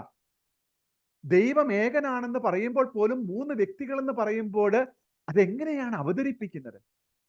വിശുദ്ധ കുർബാനയെക്കുറിച്ച് നമ്മൾ പറയുമ്പോൾ, അല്ലെങ്കിൽ ഇതെന്റെ ശരീരമാകുന്നു എന്ന് പറയുമ്പോൾ എങ്ങനെയാ അത് ലോകത്തിനോട് പറഞ്ഞ് മനസ്സിലാക്കുന്നത്? അപ്പോൾ സഭയുടെ ആരംഭത്തിൽ തന്നെ ഈ വിശ്വാസപരമായ സത്യങ്ങൾ ലോകത്തിന്റെ മുമ്പിൽ പ്രഘോഷിക്കുവാന്, അവതരിപ്പിക്കുവാനായിട്ട് അവർ ശ്രമിച്ചു. യഥാർത്ഥത്തിൽ ദൈവശാസ്ത്രത്തിന്റെ, കൂദാശകളുടെ ദൈവശാസ്ത്രത്തിന്റെ അല്ലെങ്കിൽ ത്രിത്വൈക ദൈവശാസ്ത്രത്തിന്റെയൊക്കെ അടിസ്ഥാനം ഇപ്രകാരം ഈ സത്യങ്ങളെ, വെളിപ്പെടുത്തപ്പെട്ട സത്യങ്ങളെ അവതരിപ്പിക്കുവാനായിട്ടുള്ള അവരുടെ ശ്രമത്തിന്റെ ഫലമായിട്ട് ഉരുത്തിരിഞ്ഞു വന്നതാണ്. ഇത് നമ്മൾ കൃത്യമായിട്ട് നമ്മുടെ മനസ്സിലുണ്ടാകും. അപ്പോൾ ഇത് നമ്മളെ ഇന്ന് നിങ്ങളെ, എനിക്കറിയാം എത്ര പേരാണെങ്കിൽ പോലും, 60-70 പേരാണെങ്കിൽ പോലും ഇതൊരു വലിയൊരു ദൈവ വിളിയാണ്. ഈ ദൈവശാസ്ത്രം പഠിക്കുക എന്ന് പറയുന്നത് അതൊരു വലിയ ഒരു തമാശ ആയിട്ടോ അല്ലെങ്കിൽ നിങ്ങളെ പേടിപ്പിക്കാൻ വേണ്ടി അല്ല കേട്ടോ ഞാൻ പറയുന്നത്. പക്ഷെ എങ്കിൽ പോലും ഇതൊരു വലിയൊരു ദൈവവിളിയാണ്. ഇതൊരു അപ്പോളജറ്റിക്സ് ആണ്. ഇത് പത്രോസിലേക്ക് പറഞ്ഞതുപോലെ നിങ്ങളുടെ പ്രത്യാശയെക്കുറിച്ച് ചോദ്യം വരുന്നത് എല്ലായിടത്തും. അത് നിങ്ങൾക്ക് ഉത്തരമുണ്ടോ? അത് ഉത്തരമുണ്ടെങ്കിൽ, ഉത്തരമുണ്ടാകണമെങ്കിൽ വചനത്തിന്റെയും സഭയുടെ പഠനങ്ങളുടെയും സഭാപിതാക്കന്മാരുടെയും മജിസ്റ്റേറിയത്തിന്റെയൊക്കെ അടിസ്ഥാനത്തിൽ നമ്മൾ മനസ്സിലാക്കാനായിട്ട് ശ്രമിക്കുകയാണ്. അത് കൗൺസിലുകളുടെ പഠനങ്ങളായിട്ട്, സഭയുടെ പിതാക്കന്മാരുടെ, ദൈവശാസ്ത്രജ്ഞന്മാരുടെ വിശദീകരണങ്ങളായിട്ടൊക്കെ നമ്മൾ മനസ്സിലാക്കാനായിട്ട് ശ്രമിക്കുകയാണ്. അപ്പോൾ ദൈവശാസ്ത്ര വിഷയങ്ങൾ 1-2 നൂറ്റാണ്ടുകൾ അവതരിപ്പിക്കാനായിട്ട് സഭയുടെ പിതാക്കന്മാർ നടത്തിയ പരിശ്രമങ്ങളാണ് യഥാർത്ഥത്തിൽ ദൈവശാസ്ത്ര വിഷയങ്ങളായിട്ട് അല്ലെങ്കിൽ ദൈവശാസ്ത്ര വികസനത്തിന്റെ അടിത്തറകളായിട്ട് തീർന്നത്. അപ്പോൾ അതേപോലെ തന്നെ 3-4 നൂറ്റാണ്ടുകളിലൊക്കെ ക്രൂശിതനെ പോലെ ആദ്യത്തെ, നമുക്കറിയാം വിശുദ്ധ ജസ്റ്റിന്റെ കാലഘട്ടങ്ങൾ ഇവിടെ സൂചിപ്പിച്ചിട്ടുണ്ട്. വിശുദ്ധ ജസ്റ്റിന്റെ കാലഘട്ടങ്ങളിൽ സഭയുടെ ആദിമ സഭാപിതാക്കന്മാരുടെ ഒറിജിൻ, സിപ്രിയാൻ, എരണേവുസ്, അപ്രേം തുടങ്ങിയ സഭാപിതാക്കന്മാരുടെ കാലഘട്ടങ്ങളിൽ ചില സ്കൂളുകൾ തന്നെ ഉണ്ടായി. അന്ത്യോക്യൻ, അലക്സാണ്ട്രിയൻ സ്കൂളുകൾ. അത് നമ്മൾ ഇതിനെക്കുറിച്ച് നമ്മുടെ പുസ്തകത്തിൽ അതിനെക്കുറിച്ച് വിശദമായിട്ട് പറഞ്ഞിട്ടുണ്ട്. ദൈവശാസ്ത്രപരമായിട്ടുള്ള വ്യത്യസ്തങ്ങളായിട്ടുള്ള ഊന്നലുകൾ കൊടുക്കുന്ന സ്കൂളുകൾ. ഇപ്പോൾ ചില സ്കൂളുകൾ, അന്ത്യോക്യൻ സ്കൂളുകൾ, ക്രിസ്തുവിന്റെ മനുഷ്യാവതാരത്തിന്, എ ഹിസ്റ്റോറിക്കൽ പേഴ്സൺ എന്ന് പറഞ്ഞാൽ ക്രിസ്തുവിന്റെ മനുഷ്യത്വത്തിന് പ്രാധാന്യം കൊടുത്തപ്പോൾ അലക്സാണ്ട്രിയൻ സ്കൂളുകൾ ക്രിസ്തുവിന്റെ ദൈവത്വത്തിന് പ്രാധാന്യം കൊടുത്തു. അപ്പോൾ അതേപോലെ തന്നെ നമ്മുടെ സുറിയാനി സ്കൂള്, അഫ്രേമിന്റെ ഒക്കെ സ്കൂളുകൾ കുറച്ചും കൂടെ പരിശുദ്ധാത്മ വിജ്ഞാനീയത്തിനാണ് കുറച്ചും കൂടെ പ്രാധാന്യം കൊടുത്തത്. അപ്പോൾ വ്യത്യസ്തങ്ങളായിട്ടുള്ള പാരമ്പര്യങ്ങൾ ഈ സഭയുടെ ചരിത്ര ദൈവശാസ്ത്ര വഴികളിൽ ഉരുത്തിരിഞ്ഞു വന്നു എന്ന് മാത്രം നമ്മൾ മനസ്സിലാക്കുക. അപ്പോൾ 4-ാം നൂറ്റാണ്ടോടുകൂടെ നമുക്കറിയാം, 4-ാം നൂറ്റാണ്ട് വരെ യഥാർത്ഥത്തിൽ സഭ മർദ്ദിത സഭയായിരുന്നു, അല്ലെങ്കിൽ പീഡനമേറ്റ സഭയായിരുന്നു. ഡയക്ലീഷ്യന്റെയും അതേപോലെ നീറോ ചക്രവർത്തിയുടെ കാലഘട്ടത്തിൽ മരിച്ചു വീണ ആയിരക്കണക്കിന് രക്തസാക്ഷികളുടെ, സഭാപിതാക്കന്മാരുടെ, അന്ത്യോക്യയിലെ വിശുദ്ധ ഇഗ്നേഷ്യസിനെ കൊല്ലാൻ വേണ്ടി കൊണ്ടുപോയപ്പോൾ അദ്ദേഹം പോയ സ്ഥലങ്ങളിൽ 7 സഭകൾക്ക് എഴുതിയ കത്തുകൾ, 2-ാം നൂറ്റാണ്ടിലെ വിശുദ്ധ ഇഗ്നേഷ്യസിന്റെ കത്തുകൾ ഇന്നും നമുക്ക് ലഭ്യമാണ്. അപ്പോൾ ഈ സഭയുടെ പിതാക്കന്മാര് എന്താണ് കൂദാശകളെ കുറിച്ച്, പത്രോസിന്റെ സിംഹാസനത്തെക്കുറിച്ച്, സഭയുടെ കൂട്ടായ്മയെക്കുറിച്ച്, ഹൈരാർക്കിയെക്കുറിച്ച്, പ്രീസ്റ്റ്ഹുഡിനെ കുറിച്ച് പറഞ്ഞിരിക്കുന്നു എന്ന് പഠിക്കുന്ന ഒരു വലിയ മേഖലകൾ തന്നെ ഉണ്ട്. അതേപോലെ തന്നെ ഗ്രീക്ക് ഭാഷയുടെ സ്വാധീനം പതുക്കെ ഉണ്ടായി. കാരണം 2-3 നൂറ്റാണ്ടുകളിൽ പതുക്കെ റോമാ സാമ്രാജ്യത്തിലേക്ക് അരമായ ഭാഷയെ പോലെ തന്നെ ഗ്രീക്ക് ഭാഷയുടെ ശക്തമായ സ്വാധീനം ഉണ്ടായി. അതേപോലെ തന്നെ ചില സഭാപിതാക്കന്മാരുടെ പേരുകൾ മാത്രം ഒന്ന് പറഞ്ഞു പോവുകയാണ്. ഇരണേവുസ്, നോസ്റ്റിസിസം, ഞാൻ പറഞ്ഞല്ലോ ഈ വിശ്വാസത്തിനെതിരായിട്ട് ശക്തമായിട്ടുള്ള ഒരു വലിയ ഭാഷണ്ഡതയായിരുന്നു നോസ്റ്റിസിസം എന്ന് പറയുന്നത്. അതെന്താണ് നമ്മൾ പിന്നെ പഠിക്കും. നോസ്റ്റിസിസം എന്ന് പറഞ്ഞാൽ അറിവ്, വിജ്ഞാനം മാത്രമാണ് ഏറ്റവും ശക്തം, അതുകൊണ്ട് ഈ വിജ്ഞാനം നേടുന്നവൻ മാത്രമേ വിശുദ്ധി പ്രാപിക്കുകയുള്ളൂ തുടങ്ങിയ ചിന്തകൾ ഉൾക്കൊള്ളുന്ന ഒരു തരത്തിലുള്ള ഒരു ചിന്താഗതി, ഒരു പ്രത്യയശാസ്ത്രം എന്നൊക്കെ നമുക്ക് പറയാം നോസ്റ്റിസിസം. അത് നമ്മൾ പിന്നീട് കുറച്ചും കൂടെ ദീർഘമായിട്ട് പിന്നീട് കാണും. പിന്നെ ഒറിജിൻ സഭയുടെ പിതാക്കന്മാരിൽ വിശുദ്ധൻ എന്ന് വിളിക്കപ്പെടുന്നില്ലെങ്കിലും ഏറ്റവും ഉന്നതനായിട്ടുള്ള അലക്സാണ്ട്രിയൻ സ്കൂളിന്റെ ഏറ്റവും പ്രധാനപ്പെട്ട ഒരു വ്യക്തിയായിരുന്നു വിശുദ്ധ ഒറിജിൻ. അദ്ദേഹത്തിന്റെ എഴുത്തുകളും പുസ്തകങ്ങളും ഒക്കെ നമുക്ക് ഏറെ ഇന്നുണ്ട്. പ്രത്യേകിച്ച് തൃത്വൈക ദൈവത്തെക്കുറിച്ച് ട്രിനിറ്റി ഈസ് റിലേഷൻ എന്ന് പറയുന്ന ശക്തമായിട്ടുള്ള, നമ്മൾ തൃത്വത്തെക്കുറിച്ച് പഠിക്കുമ്പോൾ അത് പിന്നീട് പഠിക്കും, അദ്ദേഹമാണ് കൊണ്ടുവന്നത് മൂന്നാളുകൾക്ക് വ്യക്തിത്വത്തിലാണ് വ്യത്യാസമെന്നും ദൈവം ഒരുവനാണ്, സത്തയിൽ ഒന്നും വ്യക്തിത്വത്തിൽ വ്യത്യാസവും ഉള്ളതാണ് തൃത്വം എന്ന് അദ്ദേഹം പഠിപ്പിച്ചു. ഇനി 4-ാം നൂറ്റാണ്ട് വരുമ്പോഴത്തേക്കുമാണ് ഒരു വലിയ ശക്തമായിട്ടുള്ള ഒരു ചിന്താധാരകൾ വരുന്നത്. കാരണം 3-ാം നൂറ്റാണ്ടിന്റെ അവസാനത്തോടെ 4-ാം നൂറ്റാണ്ടിന്റെ ആര്യനിസം, നെസ്തോറിയനിസം തുടങ്ങിയ പാഷണ്ഡതകൾ വരാൻ തുടങ്ങി. എന്ന് പറഞ്ഞാൽ ക്രിസ്തു യഥാർത്ഥത്തിൽ ദൈവമല്ല. അപ്പൊ തൃത്വത്തെ കുറിച്ചിട്ടുള്ള ശക്തമായിട്ടുള്ള തൃത്വത്തിനെതിരായിട്ടുള്ള പാഷണ്ഡതയായി. അപ്പോൾ എന്ത് ചെയ്തു പിതാക്കന്മാര്? നമുക്കറിയാം AD 313 കോൺസ്റ്റാന്റിൻ ചക്രവർത്തി റോമാൻ സാമ്രാജ്യത്തിന്റെ ഔദ്യോഗിക മതമായിട്ട് സഭയെ പ്രഖ്യാപിച്ചത്. AD 325 ഈ ആര്യനിസത്തിനെതിരായിട്ട് എന്ന് പറഞ്ഞ ഒരു പാഷണ്ഡതയാണ്. നമ്മൾ അതിനെക്കുറിച്ച് പിന്നീട് പഠിക്കും. ഒരു സൂനഹദോസ് വിളിച്ചു കൂട്ടുകയാണ്. നമ്മുടെ സ്ലീഹന്മാരുടെ വിശ്വാസ പ്രമാണം നമ്മൾ കുർബാനയിൽ ആദ്യമേ ചൊല്ലിക്കൊണ്ടിരുന്നത് ഈ നിക്യാ സൂനഹദോസിന്റെ വിശ്വാസ പ്രമാണമാണ്. അപ്പോൾ അതിനുശേഷം AD 381 കോൺസ്റ്റാന്റിനോപ്പിൾ സൂനഹദോസ് ഉണ്ടായി. അവിടെ നിക്യാ കോൺസ്റ്റാന്റിനോപ്പിൾ വിശ്വാസ പ്രമാണം വന്നു. 431 അവിടെ നമ്മൾ പ്രധാനമായിട്ട് വിഷയങ്ങൾ പഠിപ്പിച്ചത് എന്തൊക്കെയാണ്? തൃത്വത്തെക്കുറിച്ച്, ദൈവത്വവും മനുഷ്യത്വവും ഒരേ വ്യക്തിയിൽ സംയോജിപ്പിച്ചിരിക്കുന്ന മിശിഹാ രഹസ്യത്തെക്കുറിച്ച്, പരിശുദ്ധാത്മാവിന്റെ ദൈവികതയെക്കുറിച്ച്, പരിശുദ്ധ കന്യകയുടെ ദൈവമാതൃത്വത്തെക്കുറിച്ച്. അപ്പോൾ ആദ്യത്തെ 7 നൂറ്റാണ്ടുകളിൽ ഉണ്ടായിട്ടുള്ള എക്യുമെനിക്കൽ സൂനഹദോസുകളെയാണ് എക്യുമെനിക്കൽ സാർവത്രിക സൂനഹദോസുകൾ എന്ന് പറയുന്നത്. എന്ന് പറഞ്ഞാൽ എല്ലാ സഭകളും, കത്തോലിക്ക സഭ മാത്രമല്ല ക്രിസ്തീയ സഭകൾ പോലും സർവരും അംഗീകരിക്കുന്ന സൂനഹദോസുകളാണ് നിക്യാ സൂനഹദോസ്, കോൺസ്റ്റാന്റിനോപ്പിള്, 431 എഫേസൂസ്, 451 കാൽസിഡോൺ സൂനഹദോസ് തുടങ്ങിയവയൊക്കെ. അപ്പോൾ നമ്മൾ പിന്നീട് അതിനെക്കുറിച്ച് ദീർഘമായിട്ട് പഠിക്കും. പിന്നീടുള്ള പ്രധാനപ്പെട്ട ചില സഭയുടെ പിതാക്കന്മാര്, കപ്പദോച്ചിയിലെ പിതാക്കന്മാർ, കപ്പദോച്ചിയൻ പിതാക്കന്മാർ എന്ന് പറഞ്ഞ 3 പിതാക്കന്മാരെയാണ് കപ്പദോച്ചിയൻ പിതാക്കന്മാർ എന്നറിയപ്പെടുന്നത്. നമ്മുടെ പരീക്ഷയ്ക്ക് ഇതൊക്കെ നമ്മൾ നോക്കുന്നത്. കപ്പദോച്ചിയിലെ 3 പിതാക്കന്മാർ ആരാണെന്ന് ചോദിച്ചാൽ നമുക്ക് പറയാൻ പറ്റണം. നസിയാൻസിലെ വിശുദ്ധ ഗ്രിഗറി, നീസായിലെ വിശുദ്ധ ഗ്രിഗറി, വിശുദ്ധ ബേസിൽ. ഇവര് പ്രത്യേകിച്ച് തൃത്വിക ദൈവശാസ്ത്രത്തിന് ശക്തമായ സംഭാവനകൾ നൽകിയ പിതാക്കന്മാരാണ്. സുറിയാനി മൽപ്പാന്മാരായിട്ടുള്ള അഫ്രാച്ചസ്, മാർ എഫ്രൈം തുടങ്ങിയവര്. ഇത് നമ്മൾ പിന്നീട് വിശദമായിട്ട് കാണും. 5-ാം നൂറ്റാണ്ടിലെ സൂനഹദോസുകളാണ് എഫേസസ് 431 കാൽസിഡോൺ സൂനഹദോസില്. അതിന്റെ പ്രധാനപ്പെട്ട ഒരു വ്യക്തിയായിരുന്നു അലക്സാണ്ട്രിയയിലെ വിശുദ്ധ സിറില്. ഏക സ്വഭാവവാദം എന്നുള്ള പാഷണ്ഡതയ്ക്കെതിരായിട്ട് ശക്തമായിട്ട് അദ്ദേഹം അവതരിപ്പിച്ചു. ദൈവത്തിന്റെ ഏകത്വം, തൃത്വം, മനുഷ്യാവതാരം, ദൈവത്വവും മനുഷ്യത്വവും ഒന്നുചേരൽ തുടങ്ങിയ കാര്യങ്ങളൊക്കെ ഈ വിശ്വാസ അല്ലെങ്കിൽ ഈ സാർവത്രിക സൂനഹദോസില് വിഷയമായി. 5-ാം നൂറ്റാണ്ടിൽ ഏറ്റവും വലിയ വിശുദ്ധനായിരുന്നു വിശുദ്ധ അഗസ്റ്റിൻ. നമുക്കറിയാം അദ്ദേഹത്തിന്റെ പ്രധാനപ്പെട്ട ഒരു പുസ്തകം ഏറ്റുപറച്ചിൽ എന്ന പുസ്തകമുണ്ട്. അദ്ദേഹം അറിയപ്പെടുന്നത് കൃപാവരത്തിന്റെ വിശുദ്ധൻ എന്നാണ്. അതൊക്കെ നമ്മൾ വെറുതെ നമ്മളൊന്ന് മനസ്സിലാക്കാൻ വേണ്ടി മാത്രം എന്ന് ഞാനത് വിശദമായിട്ട് പറയുന്നില്ല. കാരണം നമ്മളിത് പറയാൻ തുടങ്ങിക്കഴിഞ്ഞാൽ തീരില്ല. നമ്മൾ കുറച്ചും കൂടെ മുന്നോട്ട് പോവുകയാണ്. 9-ാം നൂറ്റാണ്ട് മുതൽ 15-ാം നൂറ്റാണ്ട് വരെ നമ്മളിപ്പോൾ കണ്ടുകൊണ്ടിരിക്കുന്നത് കാലക്രമത്തിൽ എങ്ങനെയാണ് ദൈവശാസ്ത്രം വികസിച്ചത്, ദൈവശാസ്ത്രത്തിന്റെ ചരിത്ര വഴികളിൽ ഉണ്ടായിട്ടുള്ള വളർച്ചയെക്കുറിച്ചിട്ടുള്ള സൂചനകളാണ്. അതിൻ്റെ അകത്ത് ഏറ്റവും പ്രധാനപ്പെട്ട വിശുദ്ധ ആൻസലമാണ്. എന്ന് പറഞ്ഞാൽ യുക്തിയും വിശ്വാസവും തമ്മിൽ സമരഞ്ജസപ്പെടുത്തി, അല്ലെങ്കിൽ അതിനെ എങ്ങനെയാണ് നമുക്ക് ഒന്ന് യോജിപ്പിക്കാൻ, ലോജിക് അല്ലെങ്കിൽ റീസണിങ്ങും ഫെയ്ത്തും വിശ്വാസവും തമ്മിൽ. അപ്പോൾ യഥാർത്ഥത്തിൽ തത്വശാസ്ത്രത്തിന്റെ അടിസ്ഥാനത്തിൽ എങ്ങനെയാണ് നമുക്ക് നമ്മുടെ വിശ്വാസ രഹസ്യങ്ങളെ മനസ്സിലാക്കാനായിട്ട് പറ്റുന്നത്. അപ്പൊ അവരേകം മെറ്റഫിസിക്സ് എന്ന് പറയുന്ന ഒരു വലിയ ദൈവശാസ്ത്രത്തിലേക്ക് ഒരു തത്വശാസ്ത്രത്തിന്റെ ശാഖയെ അവതരിപ്പിച്ചു. എന്താണ് മെറ്റഫിസിക്സ്? അത് നമ്മൾ പിന്നീട് പഠിക്കും. യഥാർത്ഥത്തിൽ തത്വശാസ്ത്രത്തിന്റെ അല്ലെങ്കിൽ തത്വശാസ്ത്ര അധിഷ്ഠിതമായിട്ടുള്ള ദൈവശാസ്ത്രമാണ് യഥാർത്ഥത്തിൽ ഈ മധ്യകാലഘട്ടത്തിൽ ഉണ്ടായത്. അത് എനിക്കറിയത്തില്ല, നമ്മളിത് തീർച്ചയായിട്ടും നമ്മൾ പഠിക്കും. അപ്പൊ അതുകൊണ്ട് നമ്മളിപ്പോൾ ഒറ്റ വാക്കിൽ തീരാവുന്ന ഒരു വിഷയമല്ല. പക്ഷെ എങ്കിൽ പോലും മെറ്റഫിസിക്സ് എന്ന് പറഞ്ഞാൽ മെറ്റാഫ്യൂസിസ് എന്ന് പറഞ്ഞാൽ സയൻസിന് അതീതമായിട്ടുള്ളത്. നമുക്കെല്ലാവർക്കും അറിയാം. ഞാൻ ഒന്ന് തത്വശാസ്ത്രത്തെ കുറിച്ച് പറയുമ്പോൾ തത്വശാസ്ത്രം എന്താ യഥാർത്ഥത്തിൽ പഠിപ്പിക്കുന്നത്? ഇപ്പൊ ഉദാഹരണത്തിന് എൻ്റെ മുമ്പിലിരിക്കുന്ന ഈ കൊച്ചൊരു ഇല, ഈ ചെടിയുടെ ഒരു ഇല. അപ്പോൾ അവര് പറയുകയാണ് ഈ ഇല എങ്ങനെയാണ് അത് ഉണ്ടായത്, അല്ലെങ്കിൽ ഇതിന്റെ കമ്പോണൻസ് എന്താണ്, അതിൻ്റെ അകത്തുള്ള കെമിക്കൽസ് എന്തൊക്കെയാണ്, അത് അല്ലെങ്കിൽ അത് ഇപ്പൊ വെള്ളം എങ്ങനെയാണ് ഉണ്ടാകുന്നത്? അതൊരു സയൻസിന്റെ ചോദ്യമാണ്. പക്ഷെ തത്വശാസ്ത്രത്തിന്റെ ഒരു ചോദ്യം എന്ന് പറയുന്നത് അത് എങ്ങനെ ഉണ്ടായി എന്നതിനേക്കാൾ ഉപരിയായിട്ട് എന്തിനാണ്, അതിന്റെ ഒരു അൾട്ടിമേറ്റ് ലക്ഷ്യം എന്താ, what is the ultimate goal of everything, അല്ലെങ്കിൽ ഈ ഒരു ഒബ്ജക്റ്റിന്റെ. അപ്പോൾ എങ്ങനെ എന്നതിനേക്കാൾ ഉപരിയായിട്ട് എന്തിന് എന്ന് പറയുന്ന ഒരു ചോദ്യമാണ് അടിസ്ഥാനപരമായിട്ട് തത്വശാസ്ത്രവും ഒപ്പം തന്നെ ദൈവശാസ്ത്രവും നമ്മൾ ചോദിക്കാനായിട്ട് പോകുന്നത്.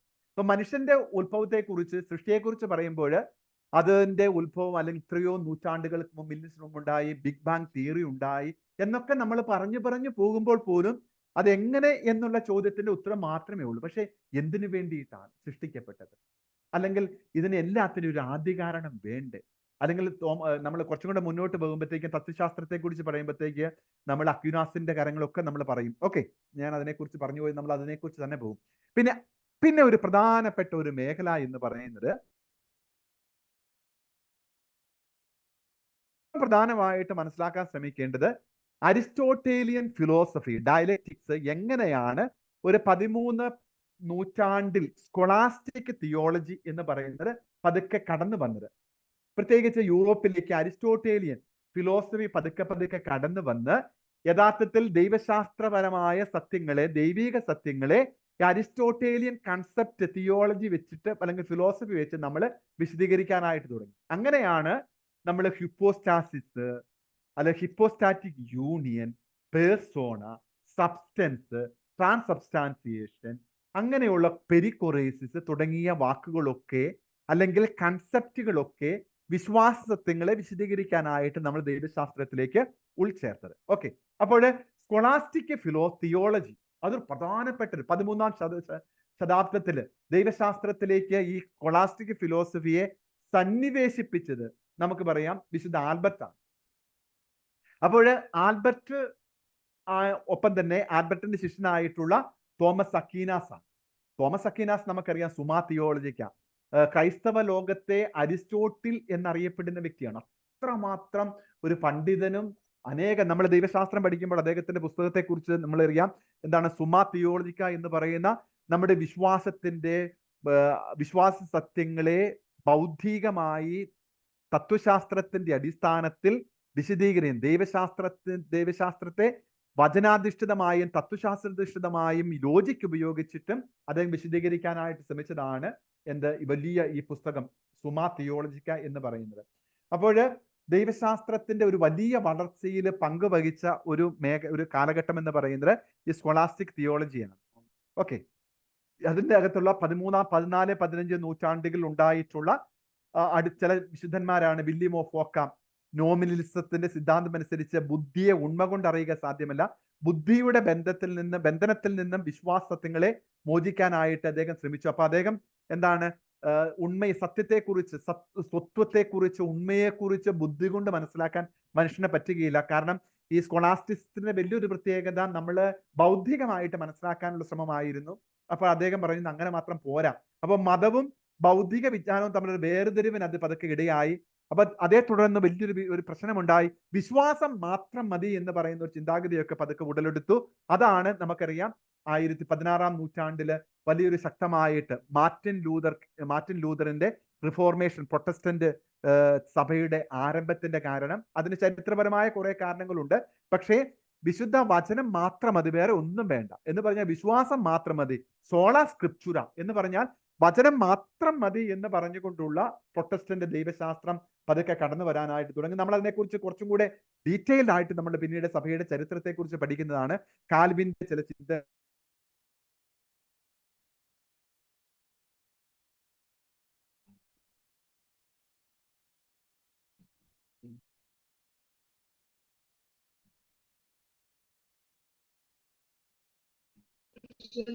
ഫ്രന്തോസ് സൂനകുദോസ് വിളിച്ചു കൂട്ടപ്പെട്ട് യഥാർത്ഥത്തിൽ സഭയുടെ പഠനങ്ങൾ എന്താണ്, നമ്മുടെ ചിലര് TV വെച്ചിട്ടുണ്ട്, അതിന്റെ ഇടയ്ക്ക് അവര് ചിലരൊന്ന് മ്യൂട്ട് ആക്കണമെന്ന് അപേക്ഷിക്കുന്നു. ഓക്കെ, അപ്പൊ ത്രന്തോസ് സൂനകുദോസില് യഥാർത്ഥത്തിൽ സഭയുടെ അടിസ്ഥാനപരമായ കൂദാശകളെ കുറിച്ച് സഭയുടെ വിശുദ്ധ വചനത്തെക്കുറിച്ച്, സഭയുടെ ബൈബിളിന്റെ പുസ്തകങ്ങളെ കുറിച്ചൊക്കെ ഏറ്റവും അടിസ്ഥാനപരമായിട്ട് ഈ റിഫോർമേഷൻ മൂവ്മെന്റിന് എതിരായിട്ട് ശക്തമായിട്ടുണ്ടായ ഒരു കൗൺസിലായിരുന്നു ത്രെന്തോസ് സൂനോദോസ്. 18-ാം നൂറ്റാണ്ടെന്ന് പറയുന്നത് എൻലൈറ്റൻമെന്റ് കാലഘട്ടത്തിലാണ്. 19-ാം നൂറ്റാണ്ടിൽ പ്രത്യേകമായിട്ട് പ്രൊട്ടസ്റ്റന്റ് സഭകളിൽ ശക്തമായിട്ട് ബൈബിൾ പഠനങ്ങൾ ശക്തമായിട്ട് വന്നപ്പോൾ കത്തോലിക്ക സഭയിൽ ബൈബിൾ അത്ര പ്രാധാന്യം കൊടുത്തില്ല. ചരിത്രം നമ്മൾ പഠിക്കുമ്പോൾ കാണുന്നുണ്ട്. പിന്നീട് പതുക്കെ 20-ാം നൂറ്റാണ്ടിൽ 19-ാം നൂറ്റാണ്ടിന്റെ 20-ാം നൂറ്റാണ്ട് ആരംഭത്തിലാണ് കത്തോലിക്ക സഭയിൽ വിശുദ്ധ വചനത്തിന് കുറച്ചും കൂടെ പ്രാധാന്യം കൊടുത്ത് ബൈബിൾ പഠനത്തിന്റെ പ്രാധാന്യത്തെക്കുറിച്ചൊക്കെ ഒന്ന് സൂചിപ്പിച്ചത്. പ്രത്യേകിച്ച് വിശുദ്ധ ഗ്രന്ഥത്തിന്റെ ശാസ്ത്രീയ അപഗ്രഥന മാർഗങ്ങളുടെ ഹിസ്റ്റോറിക്കൽ ക്രിറ്റിസിസം എന്നൊക്കെ പറയുന്ന ബിബ്ലിക്കൽ ഹെർമനൂട്ടിക്സിന്റെ ഒക്കെ കാര്യങ്ങൾ ഒക്കെ വന്നത് ഈ 19-ാം നൂറ്റാണ്ടിലാണ്. അതേപോലെ തന്നെ ഷ്രൈമാഹർ എന്ന് പറയുന്ന ഒരു പ്രധാനപ്പെട്ട ദൈവശാസ്ത്രജ്ഞൻ, പൊട്ടന്റ് ദൈവശാസ്ത്രനുണ്ട്. അദ്ദേഹത്തിന്റെ പ്രധാനപ്പെട്ട ചില ടീച്ചിങ്ങുകളൊക്കെ ഉണ്ട്. അതേപോലെ തന്നെ സഭയുടെ ചരിത്രത്തില് ഇപ്രകാരമുള്ള നവീകരണ കാലഘട്ടങ്ങൾ, പ്രത്യേകിച്ച് യോഹന്നാസ് ആഡ് മ്യൂളർ തുടങ്ങിയ ജർമ്മൻ ദൈവശാസ്ത്ര നേതൃത്വത്തില് നവീകരണ യത്നങ്ങൾ ഉണ്ടായി. ആ നവീകരണ യത്നമാണ് പിന്നീട് പതുക്കെ വത്തിക്കാൻ കൗൺസിലിലേക്ക് പോയി എത്തുന്നത്. അപ്പോൾ എന്തായിരുന്നു യഥാർത്ഥത്തിൽ ഒരു റിഫോർമേഷൻ മൂവ്മെന്റ് എന്ന് പറയുന്നത്? കത്തോലിക്ക സഭയുടെ ദൈവശാസ്ത്രത്തിന്റെ ഒരു പിന്നോട്ടുള്ള പോക്കെന്നല്ല, ഒരു നവീകരണം എന്ന് പറയുന്നത് 3 കാര്യങ്ങളെ അടിസ്ഥാനപ്പെടുത്തിയായിരുന്നു. ഏതൊക്കെയാണ്? ഞാനിപ്പോൾ നമ്മുടെ ഈ സ്ക്രീനിൽ കാണിച്ചിട്ടുണ്ട്. ഒന്നാമത്തത് വിശുദ്ധ ഗ്രന്ഥത്തിന്റെയും ആരാധനാക്രമ പാരമ്പര്യങ്ങളുടെയും പിതാക്കന്മാരുടെയും അടിസ്ഥാനത്തിൽ ദൈവശാസ്ത്രത്തെ മനസ്സിലാക്കുവാനായിട്ട് ശ്രമിച്ചു. എന്ന് പറഞ്ഞാൽ ഒരു ഉറവിടങ്ങളിലേക്കുള്ള ഒരു നീക്കം, റീസോഴ്സ്മെന്റ്, ബൈബിൾ, സഭാപിതാക്കന്മാരെ, പാരമ്പര്യം. ഓക്കെ, അത് നമ്മൾ എന്താണെന്ന് പിന്നീട് വിശദമായിട്ട് പഠിക്കും. അതിൻ്റെ അകത്തുള്ള പ്രധാനപ്പെട്ട ഒരു ദൈവശാസ്ത്രജ്ഞനായിരുന്നു ഹെൻറി ന്യൂമാൻ എന്ന് പറയുന്ന ആ ദൈവശാസ്ത്രജ്ഞൻ. നമുക്കറിയാം, അദ്ദേഹം ഒരു ആംഗ്ലിക്കൻ ചിന്തകനായിരുന്നു. അദ്ദേഹം കത്തോലിക്ക സഭയിലേക്കും തിരിച്ചു വന്നതാണ്. അദ്ദേഹത്തിന്റെ വലിയ ഈ ഡോഗ്മകളുടെ ചരിത്രത്തെക്കുറിച്ച് യഥാർത്ഥത്തിൽ ഈ നവീകരണത്തിന് വേണ്ടിയിട്ടുള്ള വലിയൊരു സംഭാവനകൾ അദ്ദേഹം നൽകിയിട്ടുണ്ട്. 20-ാം നൂറ്റാണ്ട് എന്ന് പറയുന്നത് യഥാർത്ഥത്തിൽ സഭയുടെ നൂറ്റാണ്ടാണ്. അത് നമുക്കറിയാം. സഭയെ യോഹന്നാൻ 23-ാമൻ മാർപ്പാപ്പ ഈ വിശുദ്ധ വചനത്തെക്കുറിച്ച് 12-ാം പിയൂസ് മാർപ്പാപ്പയുടെ ഏറ്റവും പ്രധാനപ്പെട്ട ഒരു ഡോക്യുമെന്റ് ആയിരുന്നു ദിവിനോ അഫ്ലാന്തി സ്പിരിത്തുസ്. അപ്പൊ ഇത് നിങ്ങൾ ഈ ചില ഡോക്യുമെന്റുകളുടെ ഒക്കെ പേരുകൾ നമ്മൾ മറന്നു പോകാൻ പാടില്ല. കാരണം നമ്മളെ പരീക്ഷയ്ക്കൊക്കെ ചിലപ്പോൾ വൺ വേർഡ് ചോദ്യങ്ങളൊക്കെ ആയിട്ട് വരാൻ സാധ്യതയുണ്ട്. വിശുദ്ധ ഗ്രന്ഥത്തെ പ്രോത്സാഹിപ്പിക്കാൻ 12-ാം പിയൂസ് മാർപ്പാപ്പ പുറത്തിറക്കിയ ഡോക്യുമെന്റിന്റെ പേര് എന്താണെന്ന് ചോദിച്ചാൽ നമ്മൾ മറക്കരുത്, ദിവിനോ അഫ്ലാന്തി സ്പിരിത്തുസ്. അപ്പോൾ വിശുദ്ധ വചനത്തിലേക്ക് വീണ്ടും തിരികെ പോകാനായിട്ട് കത്തോലിക്ക സഭയില് ബൈബിൾ പഠനത്തെ പ്രോത്സാഹിപ്പിക്കാനായിട്ടുള്ള വലിയ ശക്തമായിട്ടുള്ള ഒരു ചിന്തകൾ ഉണ്ടായി. ബിബ്ലിക്കൽ കമ്മീഷൻ രൂപീകരിക്കപ്പെട്ടു. പൗരസ്ത്യ കോൺഗ്രിഗേഷൻ നിലവിൽ വന്നു. എക്യുമെനിക്കൽ പ്രസ്ഥാനങ്ങൾ വിധേയമാക്കി. ഇവിടെ ഈ നവീകരണ പ്രസ്ഥാനങ്ങൾ പോയിട്ട് അറ്റം കുത്തി നിന്നത്, അല്ലെങ്കിൽ പൂവണിഞ്ഞത്, അതിന് സർവ്വതാ വികസനമുണ്ടായത് നമുക്കറിയാം 20-ാം നൂറ്റാണ്ടിലെ സഭയുടെ ഏറ്റവും വലിയ ഒരു സംഭവമായിരുന്നു. നിങ്ങൾക്ക് എല്ലാവർക്കും അറിയാം എന്താണ്?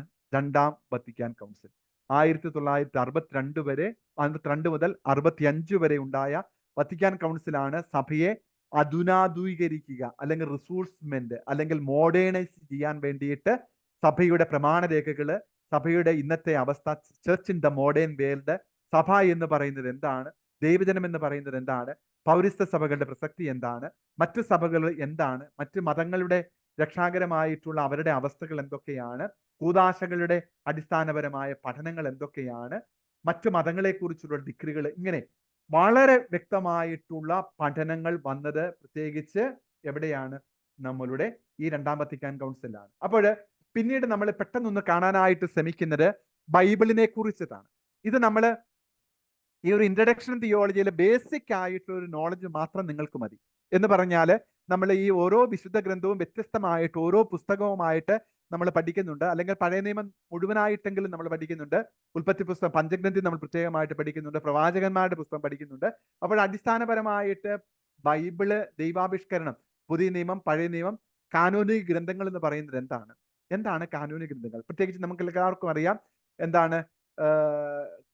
ചില പെന്തക്കോസ്ത വിഭാഗങ്ങൾ, നമ്മൾ കത്തോലിക്ക സഭയിൽ 73 പുസ്തകങ്ങൾ എന്ന് പറയുമ്പോഴത്തേക്കും അവര് 7 പുസ്തകങ്ങൾ അല്ലെങ്കിൽ 8 പുസ്തകങ്ങൾ അംഗീകരിക്കുന്നില്ല. അതിന്റെ കാരണം എന്താണ്? യഥാർത്ഥത്തിൽ ബൈബിളും പാരമ്പര്യം തമ്മിലുള്ള ബന്ധം എന്താണ്, ബൈബിൾ വ്യാഖ്യാനം എങ്ങനെയായിരിക്കണം, കാനോനിക് ഗ്രന്ഥങ്ങൾ എന്ന് പറയുന്നതിന്റെ അർത്ഥം എന്താണ് എന്നൊക്കെ ഉള്ള വിഷയമാണ് നമ്മൾ പഠിക്കുന്നത്. ത്രിത്വൈക ദൈവശാസ്ത്രത്തിൽ ഞാൻ നേരത്തെ പറഞ്ഞ കുറച്ച് വാക്കുകളാണ് പെരിക്കോറേസിസ്, ഹോമോഊസിയ, ക്ലോസപ്പ് ഓൺ, ഹിപ്പോസ്റ്റാസിസ് തുടങ്ങിയ കാര്യങ്ങളൊക്കെ പറഞ്ഞ് അല്ലെങ്കിൽ അതിൻ്റെ കൺസെപ്റ്റുകളുടെ അർത്ഥങ്ങൾ നമ്മൾ മനസ്സിലാക്കി ത്രിത്വൈക ദൈവത്തെക്കുറിച്ച് നമ്മൾ കൂടുതലായിട്ട് മനസ്സിലാക്കുന്നു. ട്രിനിറ്റിയുടെ വിഷയത്തിൽ സഭാവിജ്ഞാനീയം എന്ന് പറയുന്നത്, സഭ എന്ന് പറയുന്നത് എന്താണ്? പഴയ നിയമത്തില്, പുതിയ നിയമത്തില്, ലേഖനങ്ങളില്, വെളിപാട് പുസ്തകത്തില് സഭയുടെ ആരംഭം, കത്തോലിക്ക സഭകളുടെ കൂട്ടായ്മ എന്ന് പറയുന്നതിന്റെ അർത്ഥം എന്തൊക്കെയാണ്, പിന്നെ കൂദാശകൾ എന്തൊക്കെയാണ്, ഇതൊക്കെ നമ്മൾ ഓരോന്നും പഠിക്കുന്ന വിഷയങ്ങളാണ്. മോറൽ തിയോളജിയിൽ ബുദ്ധി, മനുഷ്യന്റെ ഹ്യൂമൻ ആക്ട് എന്ന് പറയുന്നത് എന്താണ്, യുക്തി, വിവേചനം, ഇച്ഛാശക്തി എന്ന് പറയുന്നത് എന്താണ്, എന്താണ് ചൂസ് ദ ലെസർ ഇവിൾ എന്നൊക്കെ പറയുന്ന ചില ധാർമ്മിക പ്രിൻസിപ്പിൾ ഉണ്ട്, എന്താണ്, പിന്നെ ആരാധനാക്രമങ്ങൾ. നമുക്കറിയാം, നമുക്ക് ഇത് നമ്മൾ ശക്തമായിട്ട് പഠിക്കേണ്ട ഒരു മേഖല തന്നെയാണ്. കാരണം ആരാധനാക്രമത്തെ കുറിച്ചൊക്കെയുള്ള അനേക തർക്കങ്ങളും അനേകം പ്രശ്നങ്ങളും ഒക്കെ ഉണ്ടാകുമ്പോൾ യഥാർത്ഥത്തിൽ what is liturgy, what is church, what is rite, what is universal church, what is particular church തുടങ്ങിയ വിഷയങ്ങളെ കുറിച്ച് എന്തൊക്കെയാണ്, which are the liturgical families, നമ്മുടെ ലിറ്റർജിക്കൽ ഫാമിലി എന്താണ്, ഒരു ലിറ്റർജിക്കൽ ഫാമിലീസിന്റെ പ്രത്യേകതകൾ എന്തൊക്കെയാണ്, പൗരസ്ത്യ അല്ലെങ്കിൽ പാശ്ചാത്യ സഭകളുടെ തനതാത്മകത എന്ന് പറയുന്നത് എന്താണ് തുടങ്ങിയ കാര്യങ്ങളൊക്കെ നമ്മൾ മനസ്സിലാക്കുന്നത് ഈ ഒരു വിഷയത്തിന്റെ ഭാഗമായിട്ടാണ്. അടുത്തത് നമുക്കറിയാം സഭയുടെ ചരിത്രം, സഭാചരിത്രം പഠിക്കുന്നതിന്റെ പ്രത്യേകത എന്താണ്? കാരണം ചരിത്ര ബോധമില്ലാത്ത ഒരു തലമുറ ഇന്ന് ശക്തമായിട്ട് വളർന്നു വരികയാണ്. അപ്പൊ അതുകൊണ്ട് നമ്മുടെ ഒരു സഭയുടെ ചരിത്രം, അപ്പസ്തോലിക പാരമ്പര്യമുള്ള സഭയുടെ, തിരുസഭയുടെ ചരിത്രങ്ങൾ കൃത്യമായിട്ട് നമ്മൾ മനസ്സിലാക്കണം. നമ്മുടെ സഭയുടെ പിതാക്കന്മാര്, ആത്മായരും ഒപ്പം തന്നെ മേൽപ്പട്ടക്കാരുൾപ്പെടെ, പൗരോഹിതരുൾപ്പെടെ, ദൈവജനം ഉൾപ്പെടെ എങ്ങനെയാണ് ഈ മാർത്തോമാ ശ്ലീഹായുടെ സുറിയാനി സഭയെ വളർത്തിക്കൊണ്ടുവന്നത്. 20-21 നൂറ്റാണ്ടിന്റെ ഒരു ചരിത്രം നമ്മുടെ പിന്നിലുണ്ട്. നമുക്ക് എത്ര പേർക്ക് ചരിത്രത്തെക്കുറിച്ച് അറിയാം? ചരിത്രത്തെക്കുറിച്ചുള്ള അജ്ഞത യഥാർത്ഥത്തിൽ നമ്മുടെ വിശ്വാസത്തെക്കുറിച്ചുള്ള തന്നെ അജ്ഞതയാണ് എന്ന് സഭയുടെ പിതാക്കന്മാര് പറയും. അപ്പൊ അതുകൊണ്ട് അതിനെക്കുറിച്ചിട്ടുള്ള ചില കാര്യങ്ങൾ, യുഗോന്തന്മ ദ്രവ്യശാസ്ത്രം നമ്മൾ ഇത് നേരത്തെ കണ്ടതാണ് എങ്കിൽ പോലും, അപ്പൊ ഇതാണ് നമ്മുടെ പ്രധാനമായിട്ടും ദൈവശാസ്ത്രത്തിന്റെ നമ്മൾ പഠിക്കാൻ പോകുന്ന വിഷയങ്ങളുടെ പ്രധാനപ്പെട്ട കണ്ടന്റുകൾ അല്ലെങ്കിൽ ദൈവശാസ്ത്രപരമായിട്ടുള്ള ഉള്ളടക്കം. പ്രിയപ്പെട്ടവർ, നമ്മുടെ ഈ പുസ്തകം നിങ്ങളുടെ കയ്യിലുള്ള ഈ ഒരു ദൈവശാസ്ത്ര പ്രവേശിക എന്ന് പറയുന്ന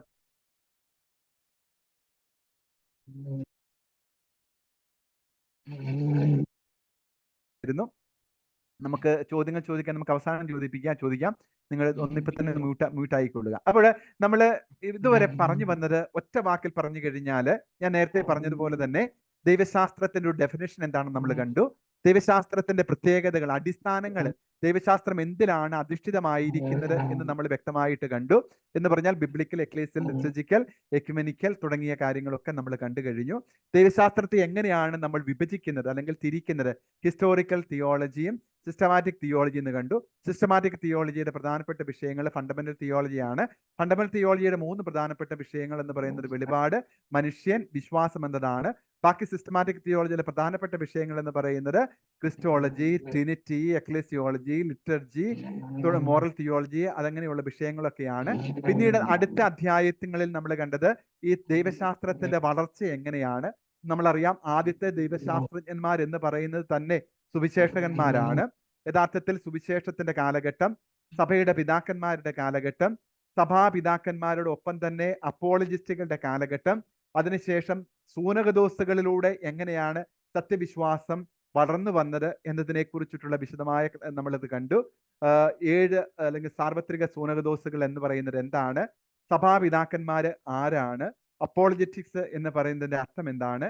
പിന്നീട് നമ്മൾ കണ്ടത് നമ്മുടെ മധ്യകാലഘട്ടങ്ങൾ സഭയുടെ ഒരു എൻലൈറ്റ്മെന്റ് പീരീഡ് എന്ന് പറയുന്നത് എന്താണ്. എൻലൈറ്റ്മെന്റിന് ശേഷം നമ്മുടെ ഉണ്ടായിട്ടുള്ള സ്കോളാസ്റ്റിക് തിയോളജിയുടെ പ്രത്യേകതകൾ അല്ലെങ്കിൽ സ്കോളാസ്റ്റിക് ഫിലോസഫി എങ്ങനെയാണ് ദൈവശാസ്ത്രത്തിലേക്ക് കടന്നു വന്നത്. വിശുദ്ധ ആൽബർട്ട്, തോമസ് അക്വീനാസിനെ കുറിച്ച് കണ്ടു കഴിഞ്ഞു. അത് പോയി എത്തി നിൽക്കുന്നത് നമുക്കറിയാം എവിടെയാണ്? റിഫോർമേഷൻ മൂവ്മെന്റ് ആണ്. പ്രൊട്ടസ്റ്റന്റ് വിപ്ലവമാണ് 16-ാം നൂറ്റാണ്ടിലുണ്ടായത്. പ്രൊട്ടസ്റ്റന്റ് വിപ്ലവത്തിന് ശേഷം സഭയിൽ ഒരു ഇരുണ്ട കാലഘട്ടം ഉണ്ടായി. സഭ പതുക്കെ ട്രന്തോസ് സൂനോദോസിന് മറുപടി പറയാനായിട്ട് കൊടുത്തു അല്ലെങ്കിൽ ശ്രമിച്ചു. അത് പിന്നീട് 18-19 നൂറ്റാണ്ടിലെത്തിയപ്പോഴത്തേക്കും ബൈബിളിന് പ്രാധാന്യം കൊടുക്കാനായിട്ട് തുടങ്ങി. 12-ാം പിയൂസ് മാർപ്പാപ്പ ദിവിനോ അഫ്ലാന്തെ സ്പിരിത്തുസ് എന്ന് പറയുന്ന ചാക്രിക ലേഖനം എഴുതി. അപ്പൊ പതുക്കെ ദൈവശാസ്ത്രത്തിന്റെ വളർച്ച തുടങ്ങി. അത് 2-ാം വത്തിക്കാൻ കൗൺസിലിൽ എത്തി നിൽക്കുന്നു. അതിനുശേഷം നമ്മൾ പഠിച്ച അല്ലെങ്കിൽ പഠിക്കാൻ പോകുന്ന വിഷയങ്ങളെ കുറിച്ചിട്ടുള്ള ചെറിയ ഓരോ അധ്യായങ്ങളാണ് നമ്മുടെ ദൈവശാസ്ത്ര പ്രവേശികയിൽ കിടക്കുന്നത്. അപ്പൊ ഇതാണ് നമ്മുടെ പ്രധാനപ്പെട്ട ഒരു ആമുഖം അല്ലെങ്കിൽ ഒരു ഇൻട്രഡക്ഷൻ എന്ന നിലയിലുള്ള ഒരു ഓടിപ്പോകൽ അല്ലെങ്കിൽ ഒരു ഓട്ടപ്രദക്ഷിണം. എനിക്കറിയാം ഇതിപ്പോ നമ്മൾ ഒറ്റ വാക്കിൽ ഒരു ശ്വാസത്തിൽ ഞാനിത് പറയുമ്പോൾ നിങ്ങളിത് ഇതെന്താണെന്ന് പിടുത്തം കിട്ടാതെ തലയ്ക്ക് കൈ കൊടുത്തിരിക്കുന്നവരുണ്ടാകുമെന്ന് എനിക്ക് ഉറപ്പുണ്ട്. പക്ഷേ ഒന്നും പേടിക്കേണ്ട ആവശ്യമില്ല. നമ്മൾ പതുക്കെ തുടങ്ങുകയാണ്. ദൈവശാസ്ത്രം എന്ന് പറയുന്നതിന്റെ അർത്ഥം എന്താണ്? അപ്പൊ എനിക്ക് തോന്നുന്നു ഇതിന്റെ അടിസ്ഥാനപരമായിട്ട് നിങ്ങൾ ഒരു കാര്യം കൂടി ഒന്ന് മനസ്സിലാക്കണം. നമ്മൾ ദൈവശാസ്ത്രം പഠിക്കാൻ പോകുമ്പോൾ ഞാൻ നിങ്ങളോട് പറഞ്ഞ 3 പുസ്തകങ്ങൾ നിർബന്ധമായിട്ടുണ്ടാകും. ഒപ്പം തന്നെ ചില അടിസ്ഥാനപരമായ കാര്യങ്ങളെക്കുറിച്ച് നമുക്ക് വ്യക്തമായ ബോധ്യം ഉണ്ടാകും. എനിക്കറിയാം നിങ്ങൾ മതാധ്യാപകര്, ബൈബിൾ വായിച്ചവര്, പഠിക്കുന്നവര്, ദൈവശാസ്ത്രത്തിൽ കുറെ അറിയാൻ ശ്രമിക്കുന്നവർ. എന്താണ് സഭ? സഭകളുടെ കൂട്ടായ്മയാണ്. പാശ്ചാത്യ സഭ, പൗരസ്ത്യ സഭ എന്നിങ്ങനെ രണ്ടായിട്ട് തിരിച്ചിരിക്കുന്നു.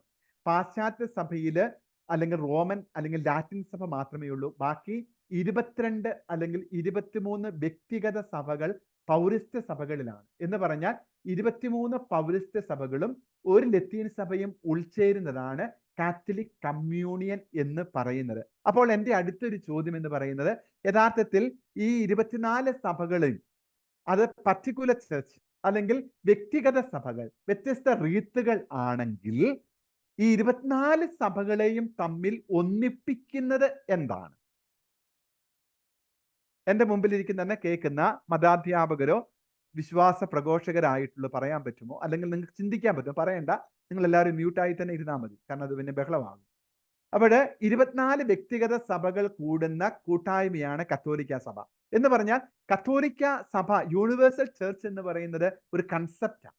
ഉദാഹരണത്തിന് പൂന്തോട്ടം എന്ന് പറഞ്ഞാൽ ആ പൂന്തോട്ടം ഒരു കൺസെപ്റ്റാണ്, ഒരു സംജ്ഞ എന്നൊക്കെ നമ്മൾ മലയാളത്തിൽ പറയും. എന്ന് പറഞ്ഞാൽ ആ പൂന്തോട്ടത്തിൽ മല്ലിയുണ്ട്, റോസയുണ്ട്, എന്താണ് ലില്ലിപ്പൂക്കളുണ്ട്, എല്ലാം കൂടെ ഉൾച്ചേരുന്നത് കൊണ്ടാണ് നമ്മൾ അതിനെ പൂന്തോട്ടം എന്ന് പറയുന്നത്. ഇപ്പൊ കത്തോലിക്ക സഭ ഒരു വലിയ പൂന്തോട്ടം എന്ന് നമ്മളൊക്കെ പറയും. അപ്പോൾ എന്ന് പറഞ്ഞാൽ എന്താ അതിന്റെ അർത്ഥം? അതായത് ഈ വ്യക്തിഗത സഭകൾ, വ്യത്യസ്തങ്ങളായ റീത്തുകൾ ഉൾച്ചേരുന്നതാണ് കത്തോലിക്ക സഭ. അപ്പോൾ ഈ 24 വ്യക്തിഗത സഭകളെയും ഒന്നിപ്പിക്കുന്നത് 3 കാര്യങ്ങൾ. അതൊന്ന് മനസ്സിലാക്കണം. 3 കാര്യങ്ങളിലാണ്. എന്തായിരിക്കും 3 കാര്യങ്ങൾ?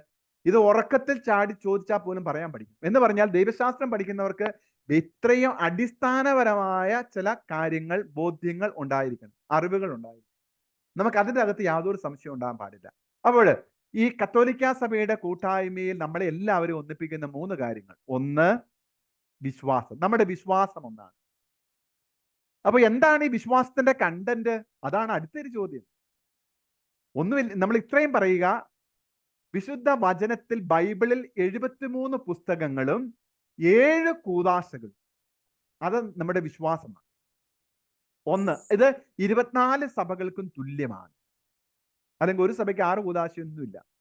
ഇവിടുത്തെ മറോനിത്ത് സഭയ്ക്കും ബൈസന്റൈൻ സഭയ്ക്കും അല്ലെങ്കിൽ എത്യോപ്യൻ സഭയ്ക്കും കോപ്റ്റിക് സഭയ്ക്കും എല്ലാവർക്കും, ജെറുസലേമിൽ സഭയ്ക്കും എല്ലാവർക്കും, ലാറ്റിൻ ചർച്ചിനും സീറോ മലബാർ സഭയ്ക്കും മലങ്കര സഭയ്ക്കും എല്ലാം ബൈബിളിൽ, വിശുദ്ധ ഗ്രന്ഥത്തിൽ 73 പുസ്തകങ്ങളും 7 കൂദാശകളും.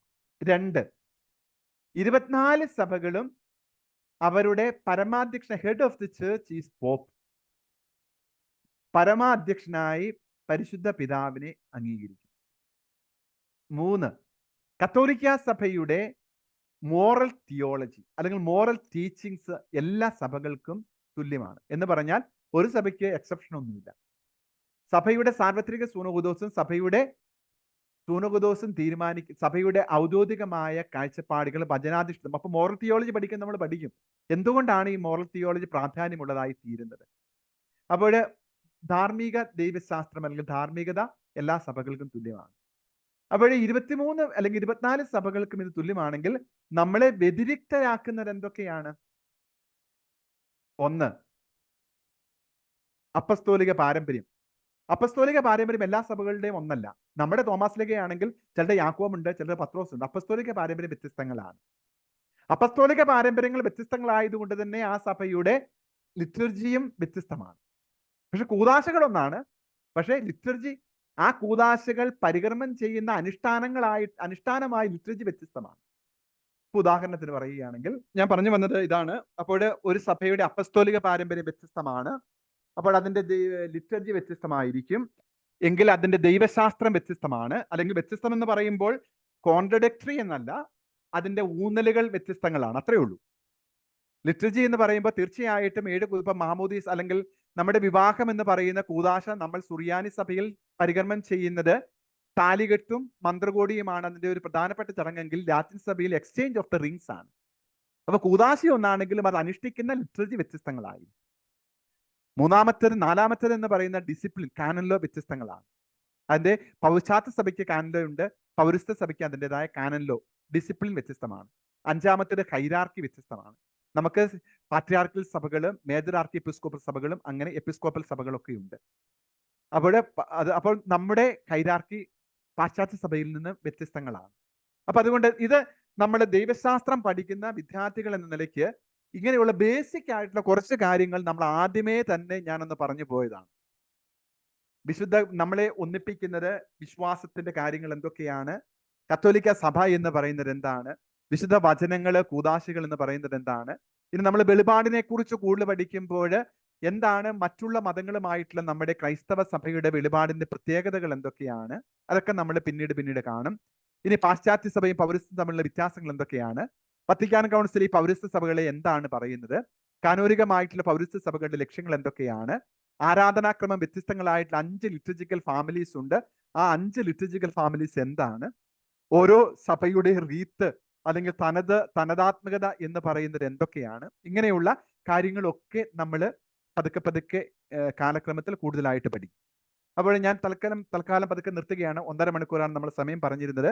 അതിന്റെ ആദ്യത്തെ ഒരു 10 മിനിറ്റ് നമ്മൾ ഇച്ചിരി ടെക്നിക്കൽ ടബിൾ കൊണ്ട് പോയി. എങ്കിൽ പോലും നമ്മുടെ ഒരു ഇൻട്രഡക്ഷൻ, ഒരു ആമുഖം എന്ന നിലയ്ക്ക് നമ്മുടെ ദൈവശാസ്ത്രത്തിന്റെ പ്രധാനപ്പെട്ട കാര്യങ്ങളെ കുറിച്ചൊക്കെ ഞാൻ സൂചിപ്പിച്ചു. ഇനി നിങ്ങൾ ഒരുപക്ഷെ നമ്മുടെ ഇപ്പോഴും എക്സിക്യൂട്ടീവ് ഡയറക്ടറേഷനായിട്ടുള്ള മനു മാപ്പിളപ്പറമ്പിലച്ചൻ നിങ്ങൾ അഭിസംബോധന ചെയ്യുന്നതായിരിക്കും. എന്താണ് യഥാർത്ഥത്തിൽ നമ്മൾ ഇനി മുന്നോട്ട് പോകുമ്പോൾ ശ്രദ്ധിക്കേണ്ട കാര്യങ്ങൾ, നമ്മുടെ ഓരോ സെമസ്റ്ററിലും എത്ര വിഷയങ്ങളുണ്ട്, നമ്മൾ എഴുതേണ്ട ഒരു സയന്റിഫിക് മെത്തഡോളജിയെ കുറിച്ച് അച്ഛൻ നിങ്ങളോട് പറയും. പിന്നെ മെത്തഡോളജിയെ കുറിച്ച് മാത്രമല്ല നമ്മുടെ അസൈൻമെന്റുകൾ, പരീക്ഷകളുടെ രീതികൾ, തീർച്ചയായിട്ടും നമ്മൾ വളരെ ഗൗരവത്തോടു കൂടെ തന്നെ നമ്മൾ പഠിക്കുന്ന ഒരു മേഖല തന്നെയാണ്. നമുക്കിതിനെ ഒട്ടും എന്താ പറയണ്ടേ, ഉഴപ്പായ മനസ്സോടെ നമ്മൾ ഒരിക്കലും ദൈവശാസ്ത്രത്തെ കാണില്ല. നമ്മൾ വളരെ ഗൗരവത്തോടു കൂടെ തന്നെ നമ്മളിത് തീർച്ചയായിട്ടും പഠിക്കും. തീർച്ചയായിട്ടും ഞാൻ അതുകൊണ്ട് ഒരിക്കൽ കൂടി നിങ്ങളെ സ്നേഹത്തോടെ അഭിനന്ദിക്കുന്നു. എല്ലാ ആശംസകളും നേരുന്നു. ഇതൊരു വലിയ ഈ ദൈവശാസ്ത്രം പഠിക്കുക എന്ന് പറയുന്നത് വലിയൊരു ദൈവാനുഗ്രഹം കൂടെയാണ്. കാരണം വിശുദ്ധ വചനത്തോട് നമുക്ക് സ്നേഹിക്കാന്, ആഴത്തിൽ പഠിക്കാന്, അതിന്റെ അർത്ഥം മനസ്സിലാക്കിക്കൊണ്ട് ഓരോന്നും ചെയ്യുവാന് ഒക്കെയുള്ള ഒരു വലിയ കൃപയുടെ ഒരു നിമിഷം കൂടെയാണിത്. ഒപ്പം തന്നെ ദൈവം നിങ്ങളെ വിളിച്ചിരിക്കുന്നത് നിങ്ങളുടെ പ്രത്യാശയെക്കുറിച്ച് പറയാനും ചിന്തിക്കാനും അത് സാക്ഷ്യം നൽകുവാനുമാണ്. അപ്പൊ അതുകൊണ്ട് സാക്ഷികളാകുവാനുള്ള ഒരു വലിയ വിളി കൂടെ ഈ ദൈവശാസ്ത്ര പഠനത്തിനുണ്ട് എന്ന് പറഞ്ഞുകൊണ്ട് എന്തെങ്കിലും ചോദ്യം ചോദിക്കാനുണ്ടെങ്കിൽ നിങ്ങൾക്ക് തീർച്ചയായിട്ടും ഇപ്പോഴേ ചോദിക്കാവുന്നതാണ്. Okay, thank U.